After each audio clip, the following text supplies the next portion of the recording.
Chapter 4036. Ning Shu didn't want to deal with Li Wen, but Li Wen came again. It felt like the monk could run away, but the temple couldn't. Who knew why Li Wen came this time? Anyway, it wasn't anything good. One wouldn't visit a temple without a cause. Earthworm brought the teapot into the house and poured a cup of tea for everyone. Earthworm was really a good family man. He had forgotten to bring him along when he went out to play. Next time, if there was anything, he would bring him along. Ning Shu took a sip of tea. The tea was a little hot, so he swallowed it. Why did they make tea and pour water? They were all boiling water. Why didn't they just pour magma and let people drink magma? He was going to get esophageal cancer. He was scalded silly. Ning Shu put down the teacup and glanced at Earthworm. Earthworm picked up the teapot and poured Ning Shu another cup of tea. Ning Shu didn't drink it this time. It couldn't be helped. The people who made the tea weren't ordinary people. Ordinary temperatures were useless to them. Could it be that Earthworm gave Yaon Yang and her family boiled water? I'm also an ordinary child with tender skin. A child who weighs less than 200 pounds. Li Wen held the tea lid in one hand and stirred the tea foam, but he didn't drink it. The touch between the tea lid and the teacup made a rhythmic sound. Ning Shu rolled his eyes. What kind of psychological suppression was this? They were treating them as prisoners. Ning Shu said bluntly, "Brother Li Wen, if you have something to say, just say it. Everyone is very busy, right? If we know, we will definitely tell the truth." Hearing this, Li Wen put down the tea lid and made a crisp sound. He said, "Royal sister." When Ning Shu heard this name, his eyelids couldn't help but twitch. Even his face began to tremble. Ning Shu sighed. "Royal brother." Then the two of them looked at each other across the table. "I went to find the grand uncle.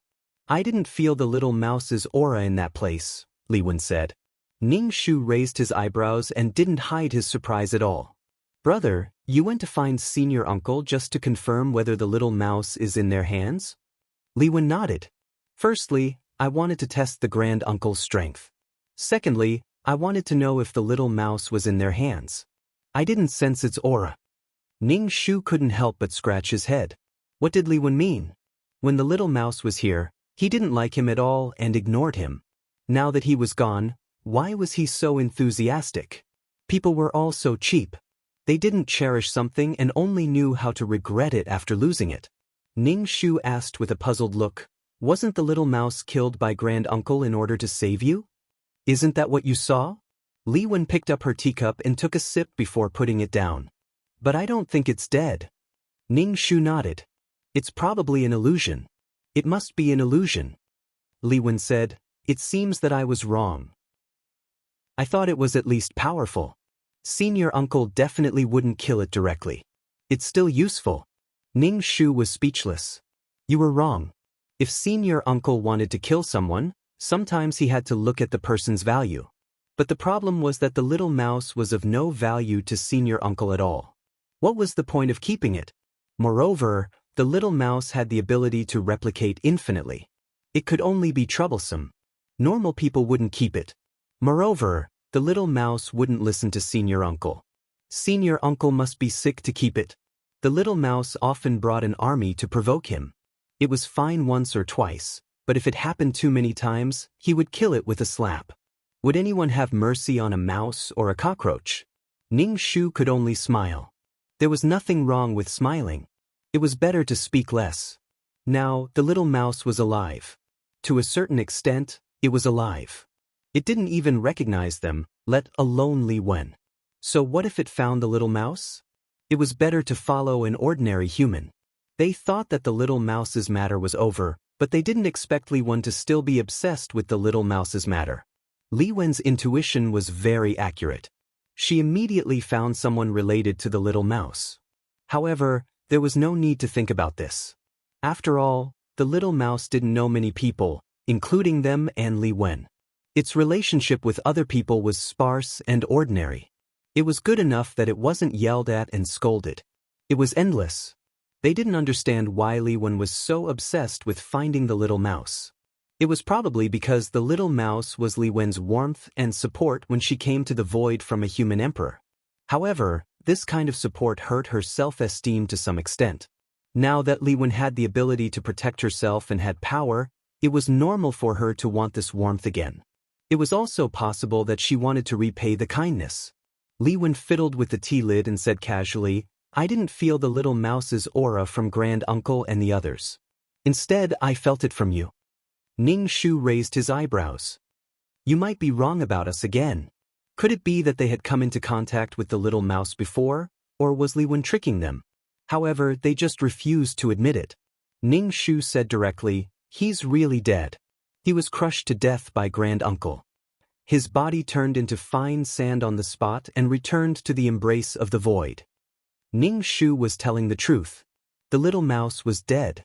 He dared to swear to God. Li Wen looked at Ning Shu's solemn vow and doubts flashed across her face. She said in a deep voice, "Royal sister." Ning Shu said, "You can call me Royal Mother. The little mouse is dead." He secretly took advantage of Li Wen. The sound of Li Wen fiddling with the teacup lid was a little bit loud. The rhythmic sound seemed to have formed a resonance with his heart. With a ding sound, the teacup lid fell onto the teacup. Tea splashed out, and the lid tilted onto the teacup. Ning Shu snorted. Was she trying to threaten them to hand over the little mouse? The smile on Ning Shu's face remained unchanged as he looked at Li Wen. Sure enough, the little mouse was a variable. Because of the little mouse, their relationship became unpredictable. Earthworm listened to their discussion and frowned slightly. Were they talking about the little mouse? Li Wen noticed Earthworm's expression and said, "Brother, do you have anything to say?" Everyone's eyes focused on Earthworm. Earthworm shook his head. "No, I'm just thinking that this kind of tea doesn't taste good." Li Wen snorted and stood up. She said to Ning Shu, "I believe in my feelings. Royal sister, if there's news about it, remember to inform me. I have people around here. They will pass the news to me." Li Wen had people here? Permanently? Ning Shu had a perfect smile on her face. "Okay, royal brother. If there's news about it, we will inform you. If not, don't hold too much hope. After all, it's already dead." It was dead. Chapter 4037. As soon as Li Wen left, the pressure in the room relaxed. With Li Wen here, the whole room was like a pressure cooker that deflated. Ning Shu picked up the teacup and poured a cup of tea into his stomach. Only then did he let out a long breath. Fa Tion's expression was very ugly. He said directly, "I regret resurrecting Little Mouse now. If I had known there would be such trouble." Little Mouse's death was a kind of trouble, but so was its life. It was unknown where Li Wen's confidence came from. She felt that the little mouse was in their hands. Sending someone to stay here was a threat while calling her sister. It could be said that she was using both the carrot and the stick. Jean Ji was still eating and did not care about this matter at all. Su Wang did not understand the cause and effect. Although he was very curious, he did not ask when he saw that Ning Shu and Fa Tian were unhappy. On the other hand, Earthworm said, "Why hide the news from him? We gave him the news. What he does is his business. Or is there a reason why we have to hide it from him? Besides, I think that Little Mouse is very weak now. Following him is better than following an ordinary person." Therefore, Earthworm did not understand this matter. He had to endure it like a hero. He would rather die than submit. Ning Shu and Fa Tian looked at each other. Ning Shu shrugged and spread his hands at Earthworm. "You are right. There is a reason for him to endure it.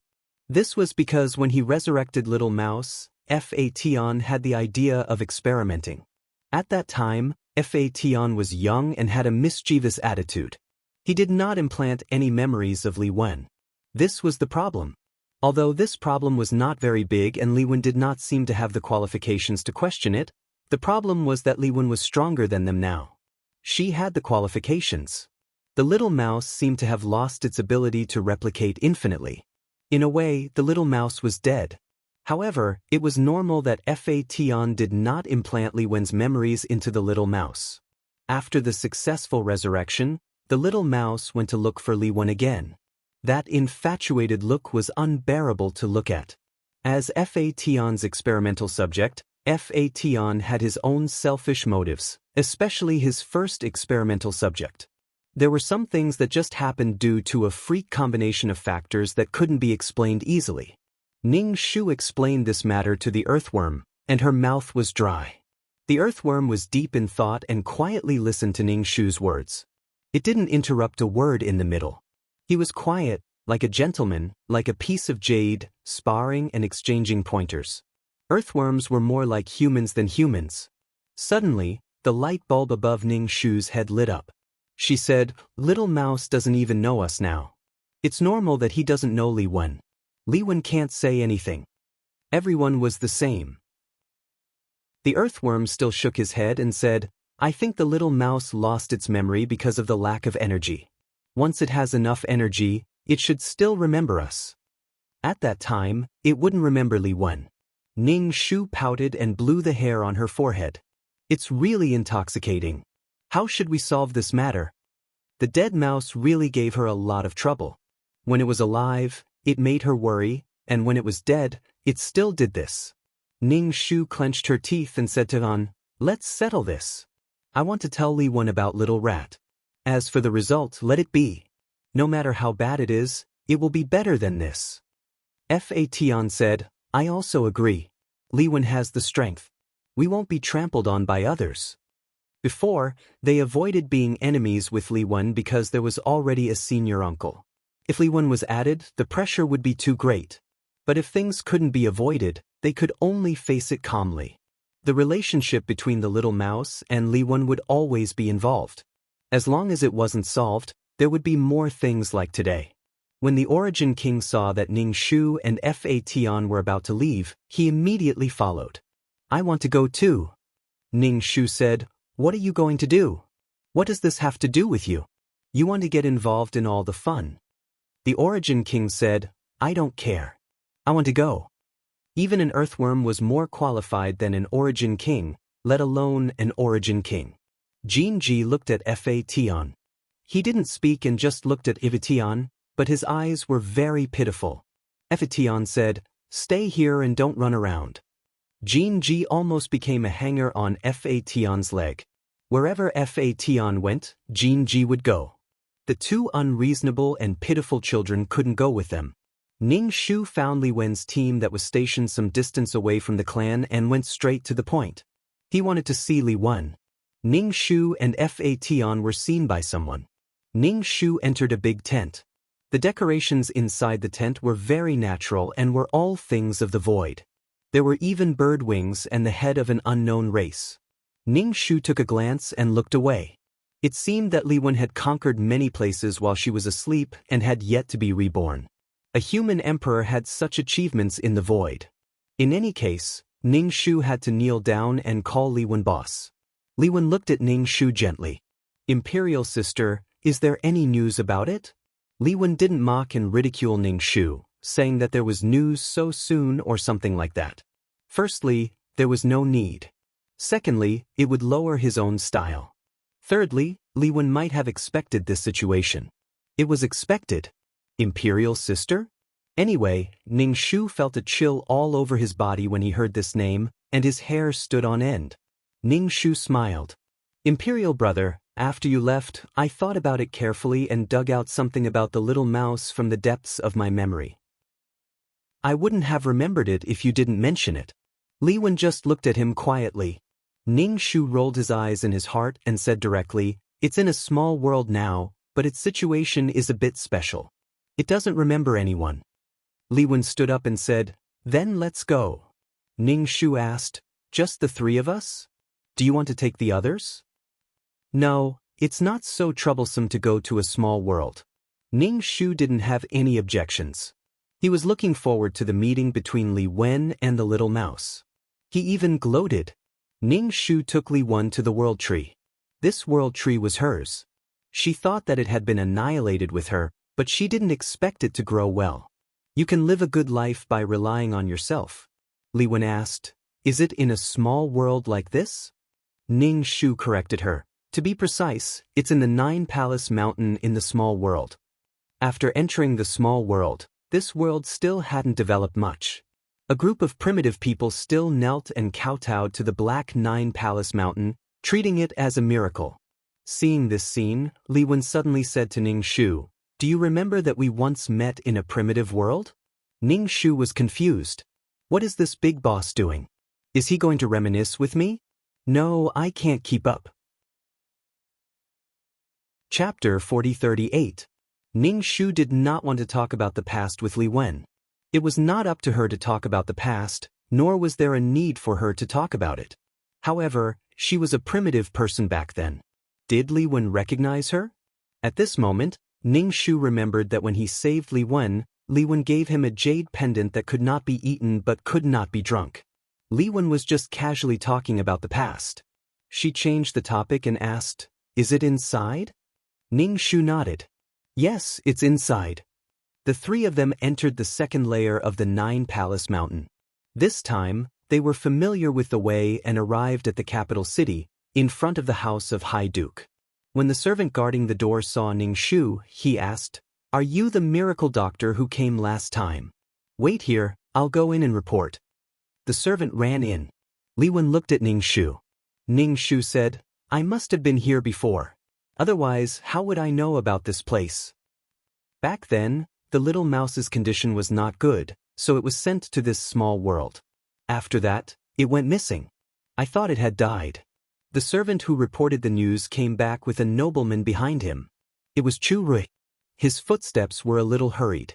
On his shoulder was a silver ball of fur the size of a woman's fist.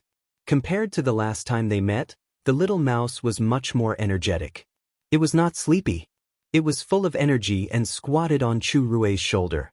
It was full of vigor and was very arrogant. Li Wen looked at the little mouse. The little mouse pounced towards them. Li Wen reached out her hand, but the little mouse pounced into Ning Shu's arms. It climbed onto Ning Shu's shoulder and chirped at her. The scene was very awkward. Li Wen silently retracted her hand. She looked at Ning Shu and the little mouse. She realized that the little mouse only interacted with Ning Shu. Moreover, it was chirping and did not speak at all. In the past, the little mouse did not seem to be very smart, but at least it could talk, communicate and communicate. Now that it was exchanging words like a real mouse, no one could understand it. Even a real mouse might not understand what it was saying. Now, Little Mouse was not really close to Ning Shu, but Little Mouse remembered that Ning Shu gave it something to eat. Li Wen looked at Ning Shu calmly, but his eyes were deep as he waited for Ning Shu's explanation. Chu Rui could feel the undercurrent between the three of them, but he didn't know what was going on. Last time, another man had come with this girl. Now it was these two men again. However, their appearances were not bad. They were all dragons and phoenixes among men. Their auras were extraordinary. They were not simple characters. Since when did these people appear in the capital city? His health was not good, so he did not have the time to care about these things. Chu Rui said to Ning Shu, "Let's talk inside." Ning Shu grabbed the little mouse from his shoulder and handed it to Chu Rui. Li Wen stared at Ning Shu. Ning Shu said, "We won't go in. We have something to discuss now." Then, the three of them went to the side and whispered to each other. Chu Rui? Although he didn't know what they were doing, he just needed to keep smiling. Li Wen asked calmly, "What's going on? What's going on with him?" Some people were scarier when they were angry than when they were not. Ning Shu sighed, "Sigh, I forgot to tell you something. Little Mouse doesn't know anyone now. The man just now is Little Mouse's new master." Although Ning Shu appeared to be in pain, when he looked at Li Wen, his entire body was covered in green. Li Wen's expression froze for a moment, but he quickly said, "Since it has a new life, is this a good thing?" Ning Shu was a little doubtful. "Are you telling the truth?" Li Wen changed the topic. "Why did it become like this?" Ning Shu and Fa Tian looked at each other. Fa Tian told Li Wen the truth, including that Little Mouse was dead and that Fa Tian had revived Little Mouse. However, he didn't include the fact that Li Wen's memory was not implanted. Little Mouse was indeed dead. The Little Mouse that was revived had Little Mouse's memory. Because of the loss of power, his IQ was similar to an animal's. Li Wen asked, "Loss of power? Where did his power go?" Ning Shu was about to burst out laughing, but he held it back. He looked at Li Wen and felt that he was even more green. She tried to use a calm and normal tone to say to Li Wen, "Oh, you've seen the little mouse's owner. His body is very weak, but he's still okay now. It's the little mouse's power that's keeping him alive. In addition, I helped to save him before." Li Wen was speechless. His expression was quite gloomy and dark. He looked at Chu Rui, who was standing under the house of High Duke. His gaze finally stopped at the silver ball of fur on Chu Rui's shoulder. "I think the little mouse has forgotten the past. It's quite good to live like this. There's no need to live like before. Don't you think so?" Ning Shu was very calm now. Translator, Atlas Studios editor. Atlas Studios, on the contrary, he was quite happy. One could imagine how Li Wen was feeling now. It was definitely not good. In the past, the little mouse lived and died for him. It was crazy for him. It was crazy for him. It was crazy for him. It banged against the wall for him. Now, it was a different person. It was crazy for someone else. It earned a lot of money for someone else. Li Wen's heart must be very disappointed. Ning Shu asked Li Wen, "What do you think about this matter? Should we take the little mouse away and let it be separated from its new owner, or should we just let it go?" This was clearly stabbing a knife into Li Wen's heart. It was stabbing in and then pulling it out. It was bloody. Even if Li Wen did not care about the little mouse in the past, the feeling was different now that the little mouse had used its thoughts on someone else. It was reasonable to say that the little mouse was free to be good to whoever he wanted. However, when this kindness was used on someone else, it would be strange if he did not feel disappointed. Fa Tian and Ning Shu stared at Li Wen. They were very curious about his choice. Since it doesn't remember, then there's no need. However, I want to see if its new owner is qualified, Li Wen said. Ning Shu snorted. He really could not help but laugh. It was really because Li Wen's words were too funny. Was the new owner qualified? He said it as if Li Wen was a qualified owner. This was really too funny. Ning Shu asked, "How are you going to test if he is a qualified owner?" Moreover, Li Wen did not have any position to test. He was the previous owner of the little mouse. It could be said that there was no relationship between them. Moreover, if he tested it, it would be too cruel to Chu Rui.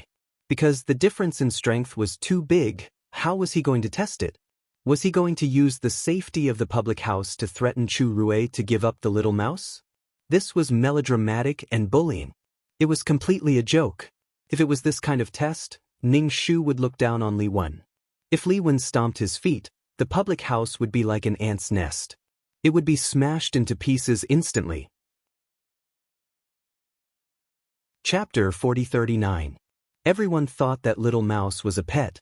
This was human thinking, but in reality, it had always been little mouse's choice. Whether it was Li Wen or Chu Rui, they were all chosen by little mouse. The choice had always been in little mouse's hands.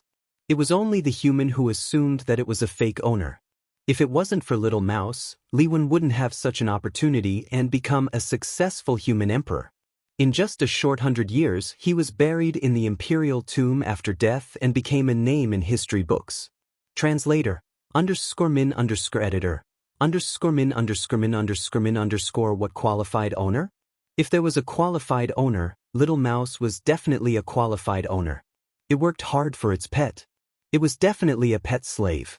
Ning Shu's inner complaints filled the screen, but he said calmly, "Chu Rui's body is very weak. It can be said that he has to pant for half an hour after taking a step. If you say something stimulating, it can make him faint. Do you want to test it like this? Let him go through a mountain of swords and a sea of fire for little mouse? I'm afraid he can't do it." When Li Wen heard Ning Shu's words, she was in a difficult position. She thought for a while and said, "I'll think about it again. However, his body is so weak. It seems that he will die young." Ning Shu showed a fake smile and said, You don't have to worry too much about this.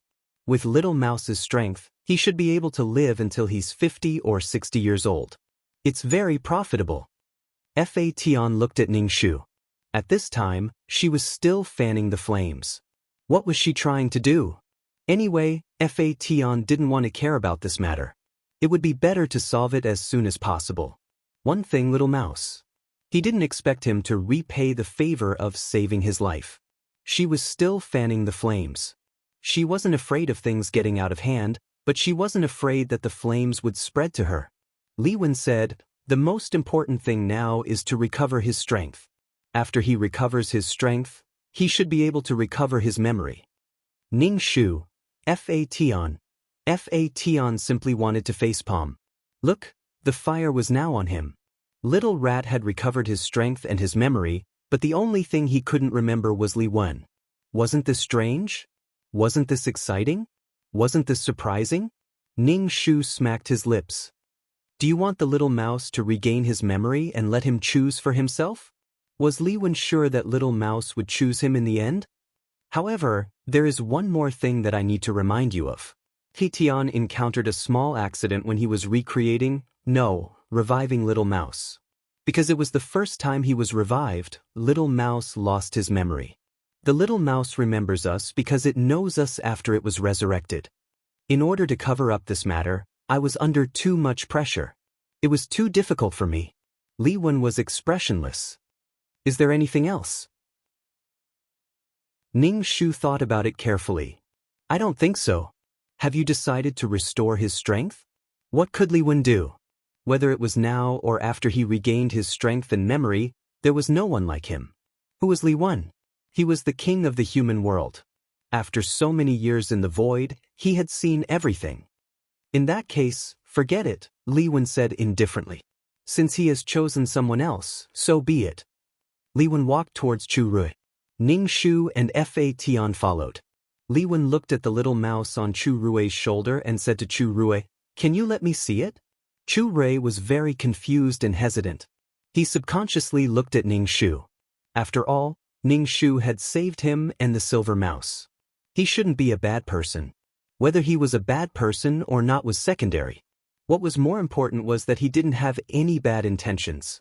Ning Shu just nodded and didn't say anything else. Although Chu Rui was confused, he still grabbed the little mouse on his shoulder and handed it to Li Wen. The little mouse in his hand was twittering and struggling. The closer it got to Chu Rui, the more it struggled. Although the little mouse didn't have a brain, its intuition was still there. It could sense danger. The little mouse didn't have any memories of Li Wen. As for its physical memory, the little mouse's body had already turned to ashes. Everything in the past had disappeared. To the little mouse, Li Wen was now a powerful and dangerous person. If it was held in the hands of such a person, wouldn't it be giving its life to the other party? The little mouse struggled fiercely. When Li Wen saw this, disappointment flashed in his eyes. He completely gave up. The little mouse's fate with him was over. Li Wen didn't take it. He just said, "No need. Let's leave it." Chu Rui couldn't wait and immediately withdrew his hand. The little mouse still had lingering fear. It crawled into Chu Rui's arms. The more Li Wen stared at it, the more it trembled. Li Wen's disappointment was beyond words. He didn't know why he was disappointed. Li Wen took out some crystals and gave them to Chu Rui. "Let him eat this. It'll be better for his body." Chu Rui was moved to tears. What kind of good people were they? They were so good to the little mouse. Waves of people came to visit him. The little mouse smelled the energy. It poked its head out from Chu Rui's collar and stared at the crystals while drooling. Chu Rui took the crystals and gave one to the little mouse.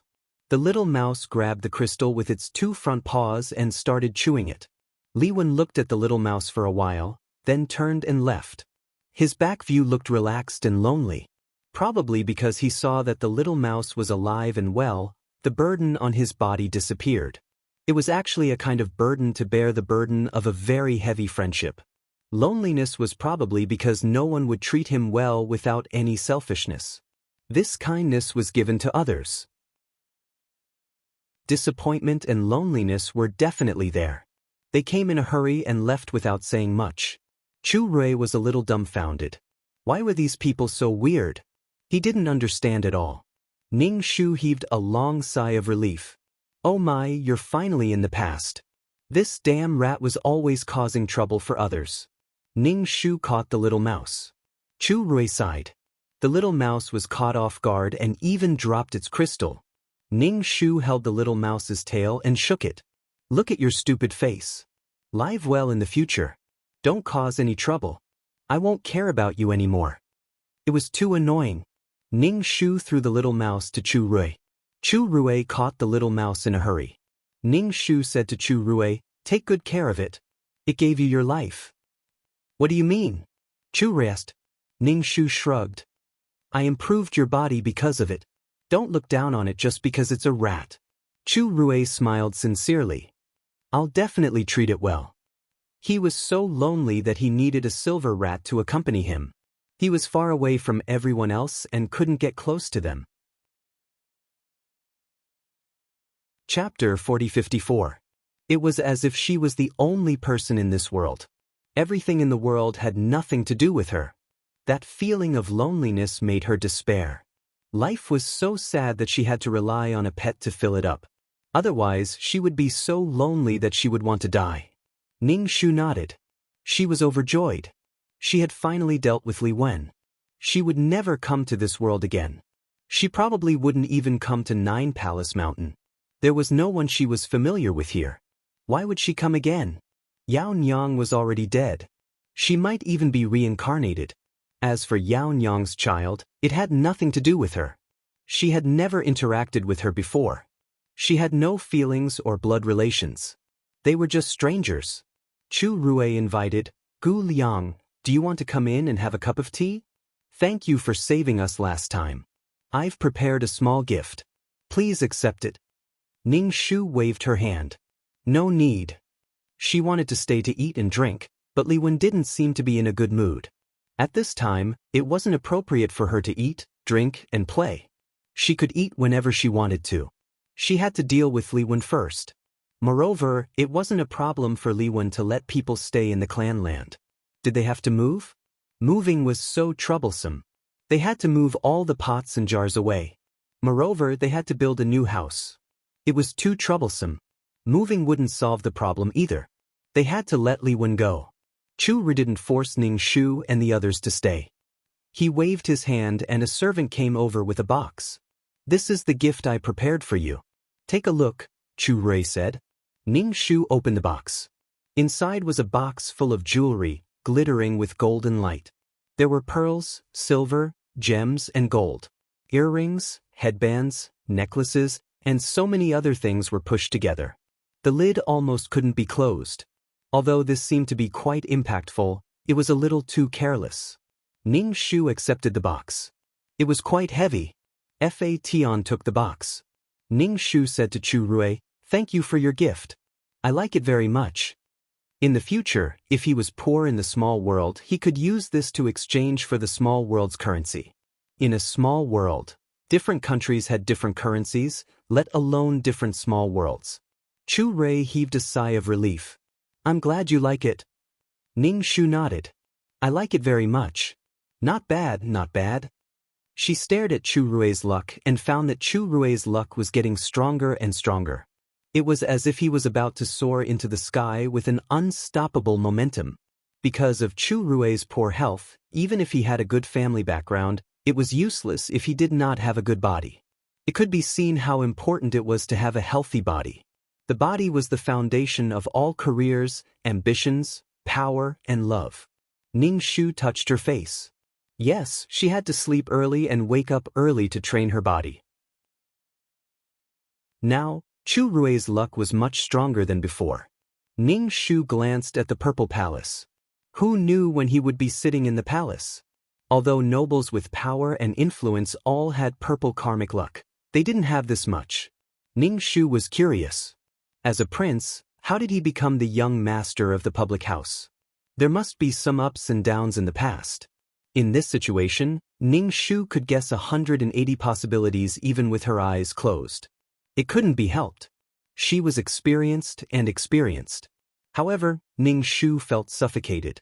There was an indescribable grievance in her heart. She couldn't let go of this anger. Ning Shu thought for a while and grabbed the little mouse. The little mouse's energy body fell again. She threw the little mouse on the ground and stepped on the little mouse crazily. It was squeaking and running away.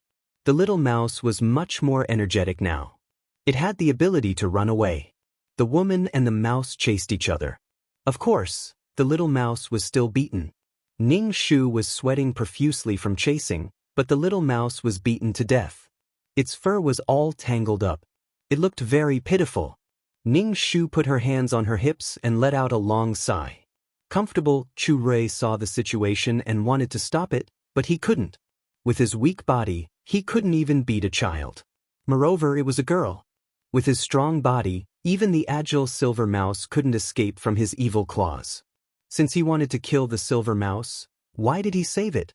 Why did he have to do something unnecessary? He would suffer some physical pain, but his life wouldn't be in danger. From this, it could be seen that the little mouse used to be very close to them. They didn't take the little mouse away and left it by his side. Without the little mouse, he might be able to live day by day, but every day was lonely and lonely. Chu Rui thought for a while and looked up at the sky to prevent tears from falling. He was really touched. Ning Shu finally stepped on the little mouse. The little mouse stuck out its tongue, rolled its eyes, and fainted. Chu Rui picked up the little mouse and patted the mud off its body. Ning Shu clapped his hands. Okay, let's go. Fa Tian held the box and left with Ning Shu. After leaving the small world, Li Wen was standing on the Nine Palace Mountain, looking at the primitive society in the wilderness. Seeing Ning Shu come out, he glanced at the box. Ning Shu said, I said goodbye to little Housie and we talked for a while. Li Wen said, let's go. After leaving the small world and arriving in the void, Ning Shu asked Li Wen, where are you going next? Li Wen said, are you chasing me away? Ning Shu shook his head. No, I'm just curious. I'm curious about your destination. Li Wen said, I don't want to go anywhere for the time being. I'll stay here for a while. How long was a while? Ning Shu's expression froze. What was Li Wen going to do? Get out of here. Li Wen looked down at Ning Shu's expression and asked, what's wrong? Am I not welcome here? Ning Shu forced a smile and his muscles twitched. Of course not. Of course I welcome you. Li Wen nodded. It's good to stay and rest. We haven't seen each other in a long time. I don't even remember what you looked like in the past. Ning Shu maintained his smile. Oh yes, but I can't accompany you all the time. I have things to do. Li Wen said nonchalantly, you do what you need to do. I don't need you to be in front of me all the time. Ning Shu was speechless. What kind of god did I offend? Ning Shu asked, are you staying because of the little mouse? Li Wen shook his head. No. Ning Shu said, then leave. There was another ancestor, and she was right next to him. It was like a fishbone stuck in his throat. Li Wen probably saw the displeasure in Ning Shu's heart and said straightforwardly, I won't do anything to you, and there's no need for me to harm you. Or, do you want to do something to me? Ning Shu took a deep breath and smiled. Of course not. Chapter 4055. Ning Shu felt that even if his brain was damaged, he would not find fault with Li Wen for no reason. In order to show her attitude, Ning Shu said again, how could I do anything to you? Do you think I have nothing better to do than to look for trouble? Li Wen patted Ning Shu's head heavily. Your brain is still very clear. Ning Shu felt that he might have a concussion. They did not care about her at all. They wanted to break her head open. Just like that, their barren land had an extra neighbor. It was very uncomfortable living next to them. The Divine Stone tribe was the most uncomfortable. They had already regarded this place as their territory. Now, a group of people had come to their territory. There was no doubt that someone had come to their home and planned to stay for a long time. The problem was that their relationship was not that good. The Divine Stone tribe was a little anxious. They could not sleep well. Shan Yu came over and asked Ning Shu, when is your friend leaving? Ning Shu said, I don't know. Are you going to pretend that they don't exist? They exist. How can I pretend that they don't exist? Their presence is so strong that it is impossible to ignore them. Shan Yu said, then why don't we move to another place? It was only because they didn't have hair. If they had hair, the entire ground would be covered in hair. Ning Shu said, why should we move? He will stay for a while and leave. Don't worry about him. Do what you need to do. Besides, if they moved, Li Wen might follow them. Why would they waste that god? Li Wen was a person who could not stop. She would stay for a while to have her own ideas or to simply rest. Ning Shu comforted Shan Yu and told them not to worry. What could Shan Yu do? That was the only thing he could do. He would sleep less and go out to find some hard stones and metals to fill his body. Ning Shu said, "Actually, you have seen him before. He has no ill intentions towards you." Shan Yu blinked and thought for a while. "Have I seen him before? Why don't I remember?"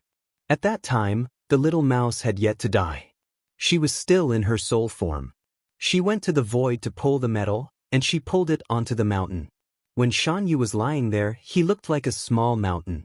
Trees were growing out of his body. When it came to him, Shan Yu did not make things difficult for them.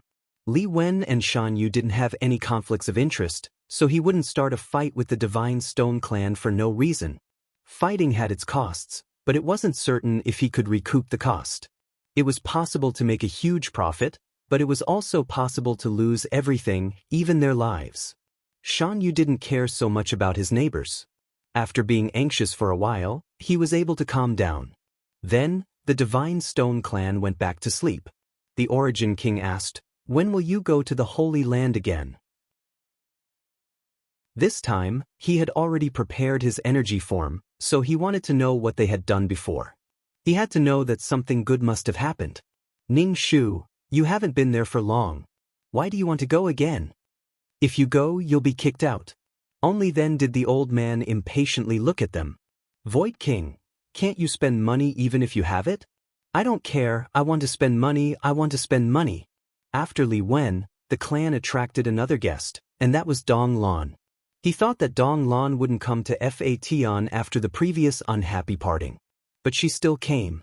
It seemed that Dong Lan liked Fation quite a bit. Compared to Ning Shu, the fake lowly, Dong Lan, the real lowly, didn't hold a grudge. But after the anger passed, she acted as if nothing had happened. Visiting each other wasn't a big problem, as it was a sign of friendship between the races. Ning Shu had gone to Dong Lan's sea before, so now that Dong Lan was here, he naturally had to entertain her. Dong Lan looked at the rough and barren clan land. Compared to the beautiful Crystal Palace, this place was really too simple. However, Dong Lan did not reveal a look of disdain.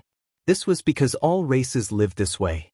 For example, many races in the East Orchid Sea did not even have a home. Drifting with the waves had its advantages, but it also had its disadvantages. From a certain point of view, it could corrupt a race. When Dong Lan saw Fation, she was still very happy. "I brought a gift." "Fation, how did you find this place?" Dong Lan chuckled and avoided the main point. "I definitely have my ways." Ning Shu decided to catch some birds to prepare some food. But thinking about it carefully, it was too troublesome to cook by himself. It was better to go to the small world and buy some delicious food. However, the food in the small world didn't have much energy. For void creatures, it could even be considered food with no energy at all. The last time they went to Dong Lan's sea, Dong Lan took out something that she thought was very good and precious. Although things like eyeballs looked scary, they still ate them. Ning Shu still went to catch birds bitterly. He brought Jin Ji and Su Wang with him, leaving Fation to talk to Dong Lan. His family needed to be entertained. While hunting birds, he met Li Wen. Ning Shu invited him to his house as a guest. Li Wen didn't refuse and followed along. He even brought some ingredients. There was a large piece of meat with a strange fragrance. Ning Shu asked curiously, "What meat is this? It smells so good. Just eat it. There's no need to know what meat it is. Do you need to know the hen when you eat eggs?" Li Wen said. Ning Shu. Although that was the case, if he knew what meat it was, he might be able to catch some to eat in the future. Fortunately, the good wife and Mother Earthworm was there and helped cook a table of dishes. Earthworm had lived in the human world for a long time and was very good at cooking. Humans could evolve to the head of all creatures because they mastered cooking. Cooking gave humans an advantage in obtaining energy. The energy obtained could allow the brain to develop quickly.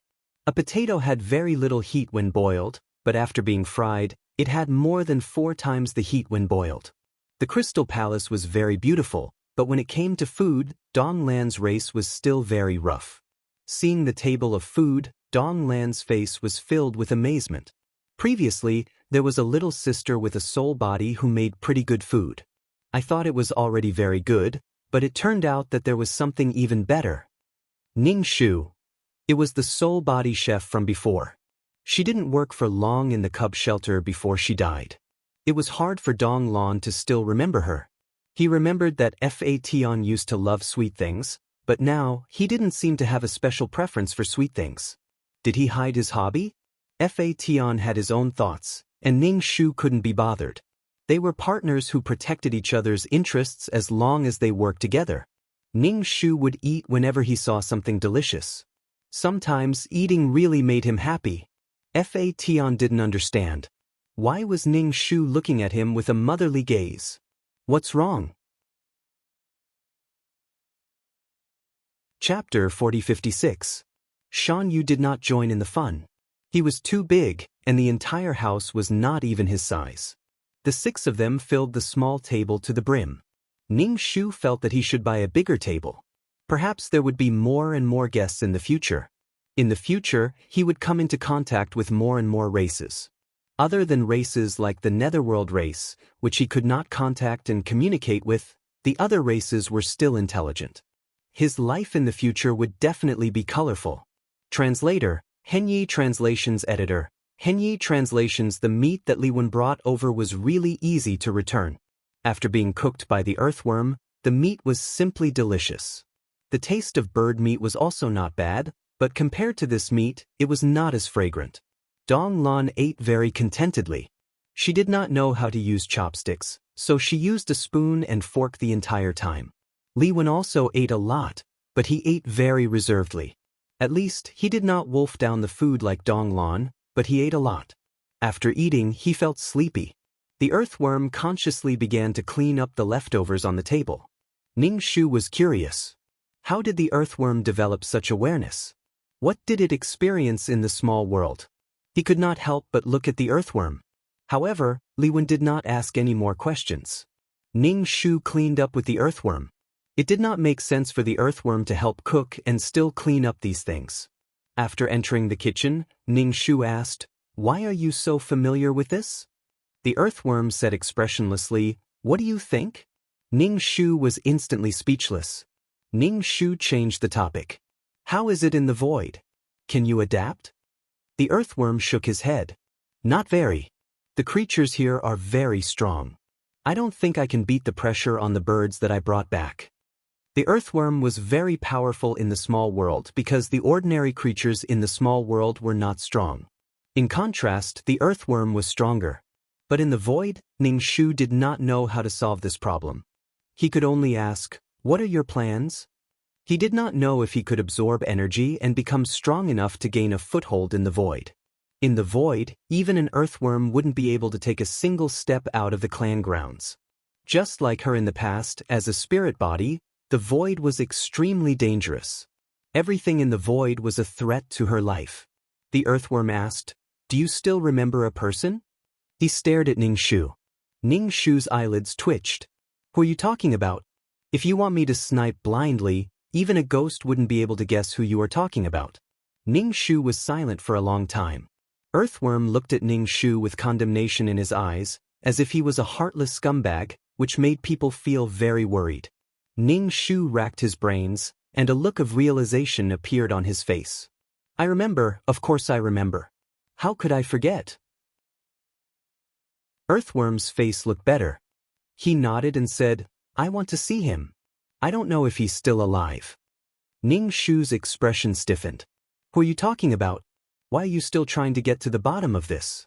Ning Shu tried hard to search through his memories and dug out some dusty memories. He finally remembered the person who was related to the earthworm, Liren. With such an ancient name, Ning Shu really couldn't guarantee that he was still alive. After all, she had been asleep for a long time.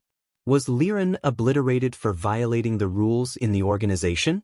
After all, she was someone who had been obliterated several times. With Liren's temper, Ning Shu felt that he might not be around anymore. Earthworm looked at Ning Shu. Ning Shu said tactfully, "I don't know about his situation. It wouldn't be good if I didn't tell you." There was no need to mention the hardships and trials involved in climbing up from the bottom of the organization.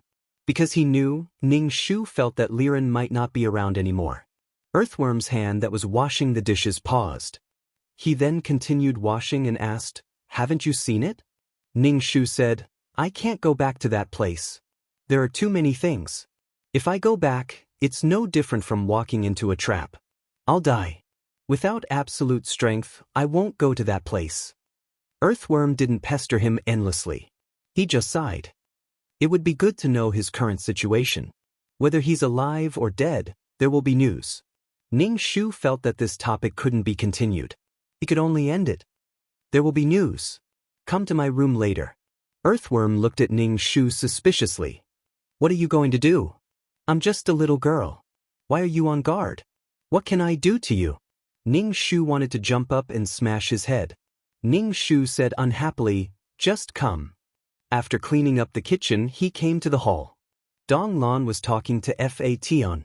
When she saw Ning Shu, she said, "Although the elders of the clan don't want Fation to join the clan, my original intention is to form an alliance.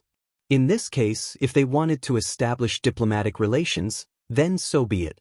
Moreover, they didn't need to give anything in return." Ning Shu said, "I have no objections. Even if they were allies, they didn't necessarily need to help each other." Fidian said, "I have no objections." It was equivalent to making a friend. Moreover, it was the kind of friendship between gentlemen. There was no need to become enemies. In Li Wen's view, this scene was completely like children playing house. It was all based on their preferences. A little girl could represent their clan to form an alliance. After drinking the digestive tea, Li Wen left. Before he left, he said to Ning Shu, "I still have a lot of meat. If you want to eat, come and move it." "Hey, thank you, brother." Ning Shu really liked to eat that meat. It was very fragrant and full of energy. He felt that he could grow to 8 meters if he ate it. Dong Lan said to Fation, "I want to take a look at your clan's land." Fation stood up, grabbed Jin Ji, who was eating, and said to Dong Lan, "Okay, I'll take you around." Probably in order to prevent the two of them from being alone, he put Jin Ji on. Dong Lan didn't feel unhappy. Fation followed Ning Shu, and his thoughts were a little mixed with humans. He felt that a man and a woman should avoid arousing suspicion. Even if Dong Lan didn't have any feelings for him at all, the void creatures didn't need to reproduce. They didn't give birth to an accessory for reproduction. But with love, they could reproduce. Without love, they could also reproduce. However, the void creatures had directly cut off the foundation of love from the very beginning. Dong Lan happily followed Fation to visit the clan's land. Ning Shu said to the earthworm, "Come to my room." The Origin King immediately looked at the two of them warily. He stood up and asked, "Why are we going to your room? What do you want? Why are you everywhere?" Ning Shu said directly, "It's none of your business. If you eat too much, go to sleep." The Origin King said, "I want to know." As he spoke, he took out a fist-sized bag and shook it. Ning Shu rolled his eyes and walked over to take the bag. He said, "You can come too." Anyway, it wasn't a secret. He could even earn some energy. It would be a waste if he didn't take it. The Origin King looked more and more handsome when throwing money. Chapter 4057. The Origin King didn't look stupid at all when he threw money. How could he be called stupid? He wasn't stupid at all. However, this guy's energy body was really easy to earn. He didn't know if others would buy it if he went out and threw money like this. They would probably buy it. After all, no one disliked having more energy bodies, just like no one disliked having more money. The Origin King saw Ning Shu compromise and thought that energy bodies were really good things. No matter how arrogant you were, a bag of energy bodies would be enough to knock you down. There was really no sense of accomplishment. He hadn't even had time to show his charisma yet. People nowadays were really shallow. Ning Shu entered the room and put a bag of energy bodies in front of Earthworm. The Origin King? Earthworm? Ning Shu said to him, "Take a look and see if you can absorb this energy. You can't always stay in this place, it's hard to move around. It's better to go to the small world." If he went to the small world, he would definitely be able to do whatever he wanted. The Origin King. Damn, this was just a matter, why did he have to be so mysterious? going back to the room and saying that he wasted a small bag of energy bodies? Was he crazy? Ning Shu, did I ask you to follow me? Earthworm opened the bag and took a look. Inside was colorful energy. He asked, how do I absorb it? Do I eat it? Was it really okay to eat the same thing as stone? Ning Shu patted Earthworm's shoulder. I believe in your teeth and digestive ability. When you used to chew soul crystals, it was like you were chewing cotton candy. This thing shouldn't be a problem for you. If you can't eat it, try and see if you can absorb the energy bodies inside. Earthworm took a piece of energy body and studied it carefully. Ning Shu touched his chin and looked at Earthworm. You are now in a human body. Do you have meridians and dantian? Before Earthworm had time to speak, he felt her eyes scanning him from head to toe, as if he was stripped naked. Ning Shu used his spiritual force to scan Earthworm's meridians and dantian, and a look of jealousy appeared on his face. Jealousy made him extremely ugly. Anyway, Ning Shu was very jealous. What kind of good body was this? Ning Shu took out a peerless martial art and said, if you can't absorb this kind of energy no matter how hard you try, you can try to cultivate this. As you know, this is the secret manual that I imparted to Lady Yao back then, Ning Shu said. The Earthworm subconsciously asked, this is a secret manual for human cultivation. I can cultivate it too. In the small world, the Earthworm's skin was coarse and thick. No one could do anything to it, so it had never thought of cultivating this. Now that he was here, he still had to cultivate the secret manual that Yao Nyang had once cultivated. Was the compatibility that strong? Wouldn't he explode? Ning Shu said, no, you should be able to cultivate it. As long as you have meridians and dantian, you can give it a try. If you can't cultivate it, then forget it. In a small world, peerless martial arts absorbed spirit chi. Without spirit chi, one could only absorb the fiery sun energy. However, the fiery sun energy would burn one's body, and the side effects would be greater. There was not much star power. Although the sky was full of stars, the amount of star power that fell was very little.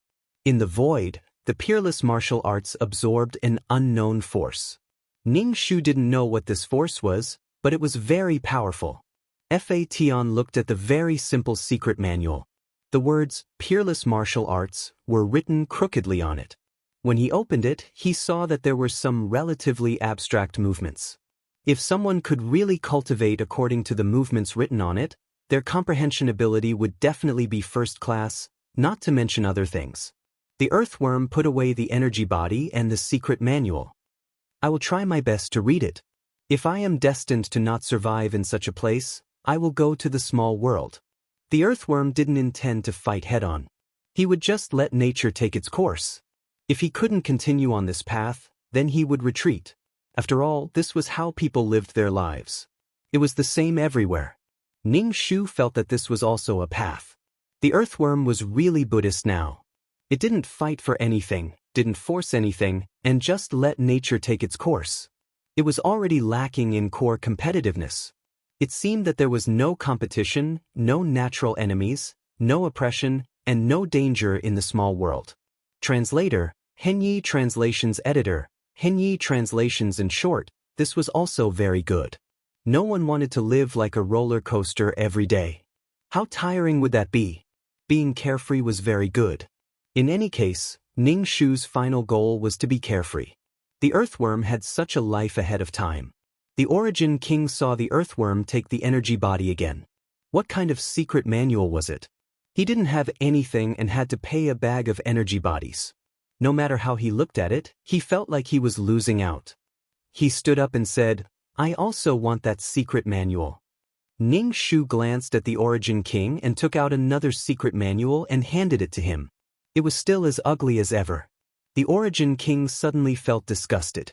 When he didn't get it, he wanted it, but when he got it, he felt disgusted. But even so, he had to take it. It didn't make sense that others had it, but he didn't. This was unfair. What others had, he had to have. Ning Shu felt that the Origin King's problem was really not shallow, but seeing that he had given him a bag of energy bodies and didn't have to give it to the Earthworm from his own pocket, he endured it. She had used money to buy a peerless martial art. If the Origin King really cultivated something, it would increase the power of faith for the peerless martial art. No matter how he looked at it, it was a profitable business. Ning Shu decided that in the future he would have a better attitude towards this kind of spendthrift, no, this kind of financial backer. The Origin King looked at the peerless martial art over and over again and finally asked, "What is this? Can this really work? Won't I suffer from cultivation deviation?" Although Ning Shu repeatedly said that he had to have a good attitude towards his financial backer, he couldn't help but say, "You can choose not to cultivate it." The Origin King: "If I don't cultivate it, what would I do with this thing?" Ning Shu: "You can just think of it as buying a book to read." The Origin King wanted to say that this book was too eye-catching, but in the end he didn't argue with Ning Shu. He was afraid that she wouldn't take him anywhere in the future. This little brat was fat, short, and narrow-minded.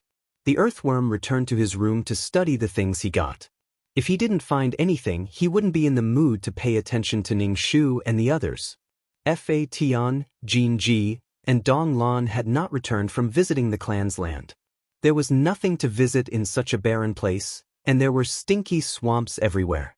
Shan Yu began to worry again. Seeing that Ning Shu had finished her work, he asked her, "Why is our clan's land getting more and more lively? How can we sleep?" Before they were adopted, their clan's land had never been visited by anyone. It was quiet and peaceful. They slept in their own clan's land every day without being disturbed by outsiders. How comfortable was that? The Divine Stone clan was very introverted. They didn't want to interact with other clans, nor did they want other clans to disturb them. Ning Shu thought about it carefully. Indeed, they shouldn't disturb the Divine Stone clan, so she suggested, "Why don't we move? You move, we stay here." Chapter 4058. We're moving. How can you stay here? Shan Yu refused without hesitation. If they moved away, it would be too dangerous to leave a few cubs here. With their Divine Stone clan here, not to mention whether or not they would be of any help, their huge size was still a bonus. Ning Shu said, "I'm not asking you to move far away, just a mountain or two away. You'll arrive in the blink of an eye, and our matters here won't disturb you." Hearing this, Shan Yu reluctantly accepted. After a long time, he began to regard these cubs as his own clan members. Especially these fragile cubs, he had an even greater responsibility to watch them grow up. Shan Yu hammered his own chest, hating himself for having such a sense of responsibility. Shan Yu went out with Ning Shu to find a suitable place to sleep, and it couldn't be too far from here. The Origin King popped up again. "Where are you going?" Ning Shu: "To find our clan's land." The Origin King: "I want to go too."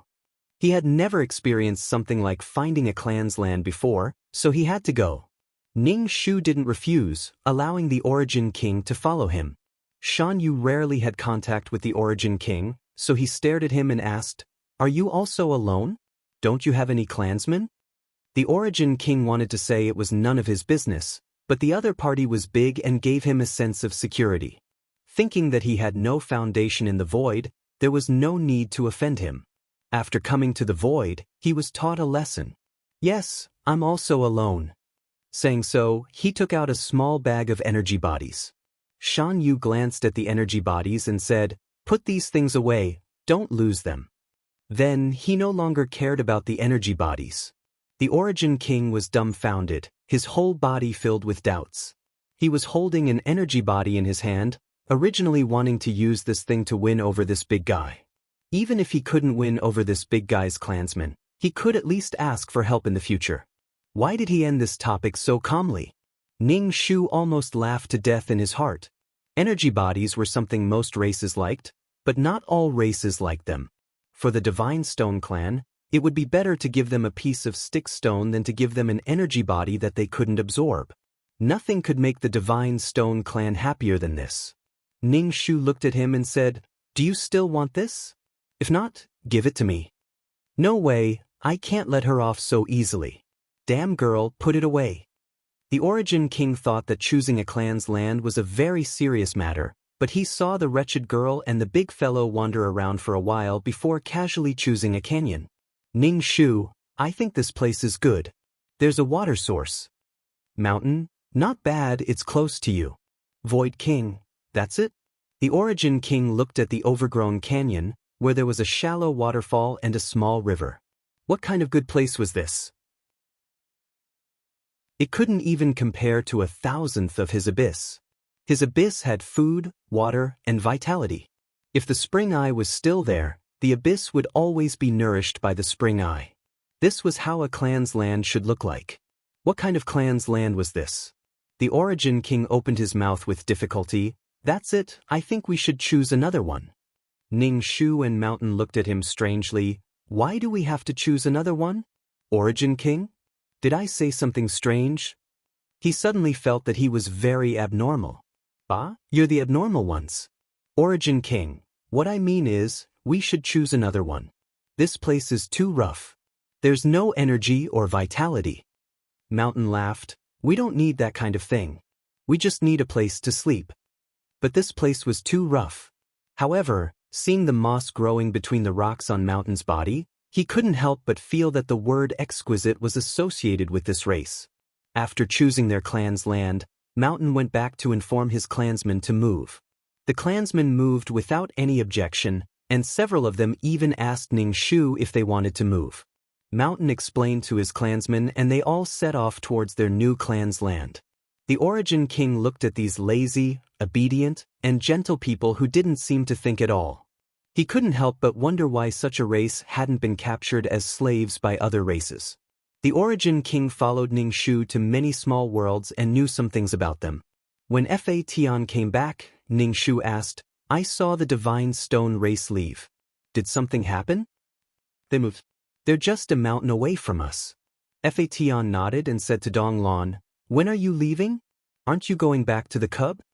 Dong Lan said, I don't want to go back yet. The cub is only so big. I've been to every place in the cub. It's boring. Dong Lan rolled her eyes and asked, are you still going back to the cub?